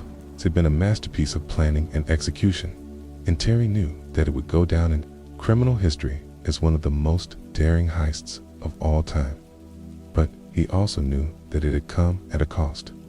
The gang members they had left behind were either in prison or on the run, and Terry couldn't shake the feeling that he had abandoned them. He tried to push the thought aside, focusing instead on the task at hand. They needed to find a way to start over, to build a new life where they could live in peace. But Terry knew that it wouldn't be easy. The past had a way of catching up to you, no matter how far you ran. When Joseph returned to the cabin that evening, Terry was waiting for him. He had spent the day thinking about their next move, and he knew that they needed to take action soon. "We can't stay here forever," Terry said, his voice low and urgent. "We need to find a way to blend in, to become part of the community. If we stay isolated like this, we're just going to draw attention to ourselves." Joseph nodded, his expression grim. He knew that Terry was right, but he also knew that it was a risky move. "What do you suggest?" he asked. Terry took a deep breath, his mind racing as he tried to come up with a plan. "We need to find jobs," he said, finally, "something low-key that won't draw too much attention. We can say we're brothers who moved here for work. If we can establish ourselves as part of the community, we'll be less likely to be noticed." Joseph frowned, his brow furrowed in thought. "And what about the money?" he asked. Terry shook his head. "We can't touch it," he said. "Not yet. We need to live like we're broke, like we're just trying to make ends meet. If we start spending too much, people will notice." Joseph nodded, his expression grim but determined. He knew that Terry was right. They couldn't afford to take any risks. Life in the small Canadian town settled into a rhythm, though Terry's mind never fully relaxed. The days were filled with the monotony of manual labor at the lumberyard, while the nights were spent in the quiet solitude of their cabin. Terry and Joseph kept to themselves, avoiding unnecessary interactions with the locals. They became known as the quiet brothers who kept to themselves, a reputation that suited their need for anonymity. Terry's paranoia never fully subsided, though. He spent hours each night scanning the news, both local and international, for any mention of their heists or the manhunt that had followed. So far, there had been nothing, but Terry knew that didn't mean they were safe. The past had a way of catching up to you, no matter how far you ran. One evening, as Terry sat by the fireplace, his mind wandered back to the gang members they had left behind. He wondered what had happened to them, whether they had been caught, killed, or if they had managed to escape like he and Joseph had. He He tried to push the thoughts aside, focusing instead on the task at hand. They needed to stay focused, too, keep their heads down and avoid drawing attention to themselves. But the guilt gnawed at him, a constant reminder of the life they had left behind. Joseph, on the other hand, seemed to have adjusted more easily to their new life. He spent his days working at the lumberyard and his nights tinkering with an old truck they had bought to get around. He rarely spoke about the past, and Terry didn't press him. They both knew that dwelling on it wouldn't do them any good. As the months passed, Terry began to feel a sense of cautious optimism. The police hadn't caught up to them, and it seemed like they might actually be able to start over. They had managed to establish themselves as part of the community, albeit on the fringes, and the locals had mostly accepted them as the quiet brothers who kept to themselves. Terry even allowed himself to think about the future, about the possibility of building a new life where they could live in peace, but he knew that they couldn't afford to get too comfortable. The past was always lurking in the shadows, waiting to catch up to them. One day, while Terry was at the lumberyard, he overheard a conversation that sent a chill down his spine. Two of his co-workers were talking about a news report they had seen the night before. "Did you hear about those bank robbers?" one of them asked. "The ones who pulled off that big heist down in the States. They say they're still on the run." Terry's heart skipped a beat, but he kept his face neutral, pretending to focus on his work. The other co-worker nodded.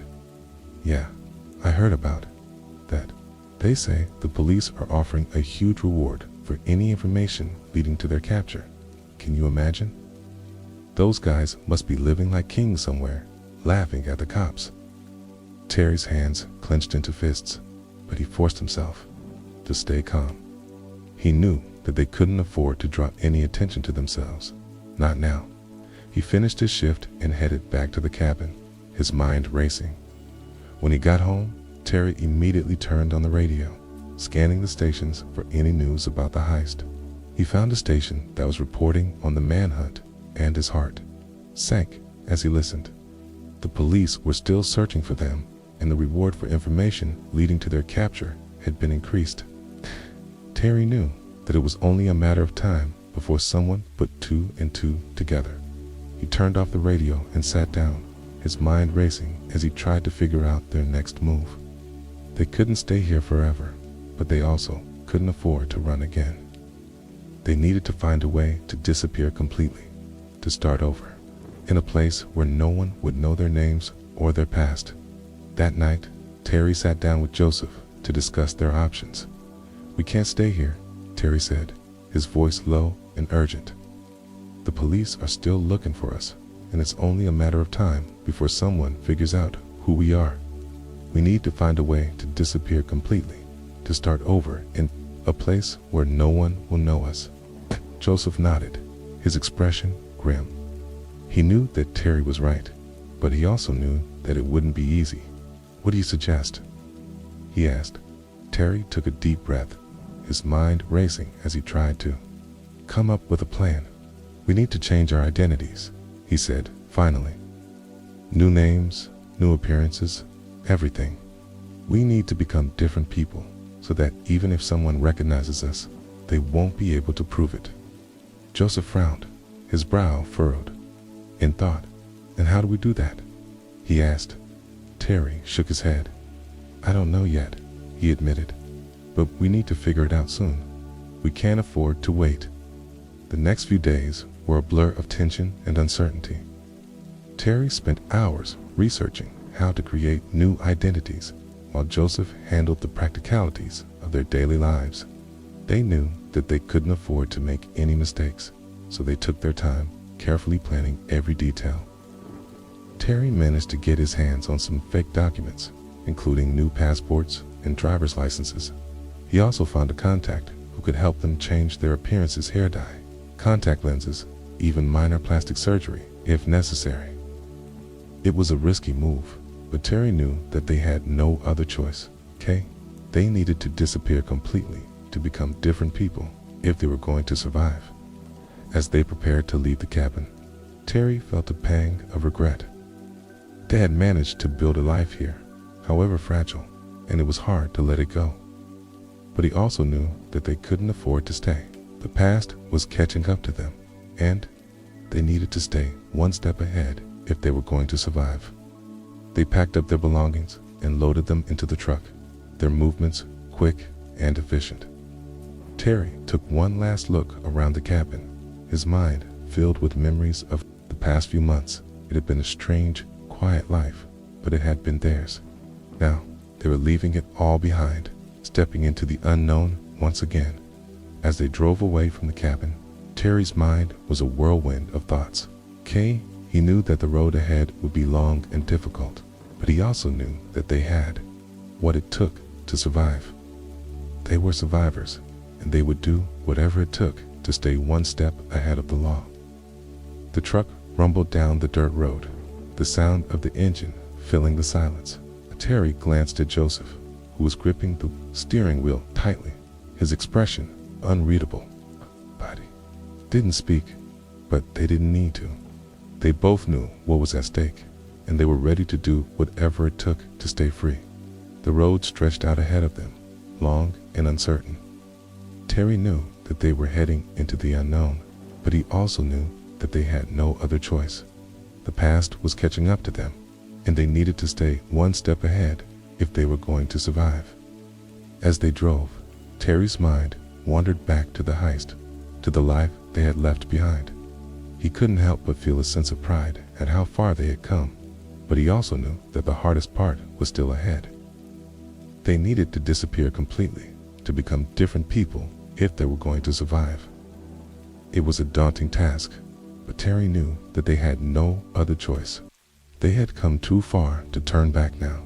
Despite their best efforts, Terry and Joseph managed to evade capture for years, continuing their spree of bank robberies and kidnappings.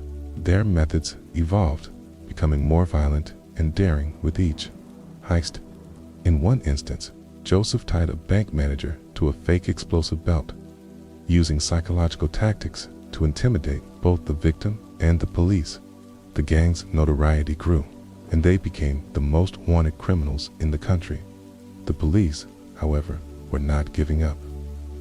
They began to piece together information from informants and witnesses, slowly closing in on the gang. One of the key breakthroughs came when they arrested Kraft, a close associate of Terry and Joseph. After days of interrogation, Kraft revealed crucial details about the gang's operations, including the identity of John, their right-hand man. The police tracked John to a phone booth in San Francisco, where he was waiting for a call from Terry and Joseph. By tapping the call, they learned that the gang was planning another heist in Chicago. The police mobilized quickly, distributing photos of Terry and Joseph to all departments and setting up surveillance in the area. Their efforts paid off when they received a tip about a man matching Joseph's description, renting a room under a fake name. However, when they moved in to arrest him, they found Terry instead. Joseph had once again managed to escape, but the police were getting closer. The arrested Terry was a significant victory for law enforcement, but Joseph remained at large. The police continued their search, using every resource at their disposal to track him down. They discovered that Joseph had been living under various aliases, buying and selling cars to fund his operations. He had also started a family with a wife and child, which added a new layer of complexity to the manhunt. The police eventually located Joseph's hideout, a remote house on an island in the middle of a forest. They surrounded the property and waited for the right moment to strike. When Joseph finally emerged, he surrendered without a fight, bringing an end to his years on the run. The police found a stash of weapons, stolen money, and diamonds in the house, along with evidence of his involvement in numerous heists. Joseph's capture marked the end of an era for the gang, but the story was far from over. Terry, who had been in custody since his arrest, was brought in to testify against Joseph. The two were transported together for their trial, but Terry had one last trick up his sleeve. Using a hidden nail, He picked the lock on his handcuffs and freed himself and Joseph. They overpowered the officers, tied them up, and stole the police car, making a daring escape. The escape reignited the manhunt, and Terry and Joseph resumed their criminal activities with renewed vigor. They carried out several more heists, stealing millions of dollars and leaving law enforcement scrambling to keep up. Their methods became even more brazen, with the duo abandoning disguises and relying solely on their reputation to intimidate their victims. However, the pressure from law enforcement and the increasing number of informants began to take its toll. One by one, members of their gang turned themselves in, providing the police with valuable information about their operations. Final blow came when the police arrested John, the gang's right-hand man, and used him to track down Terry and Joseph. The two were eventually captured and sentenced to life in prison, bringing an end to their reign of terror. Their story, however, remains one of the most fascinating and complex tales of crime and punishment in American history. It is a testament to the lengths to which individuals will go in pursuit of wealth and power and the relentless determination of law enforcement to bring them to justice. The legacy of Terry and Joseph serves as a reminder of the thin line between brilliance and madness, and the consequences of crossing it. See you tomorrow.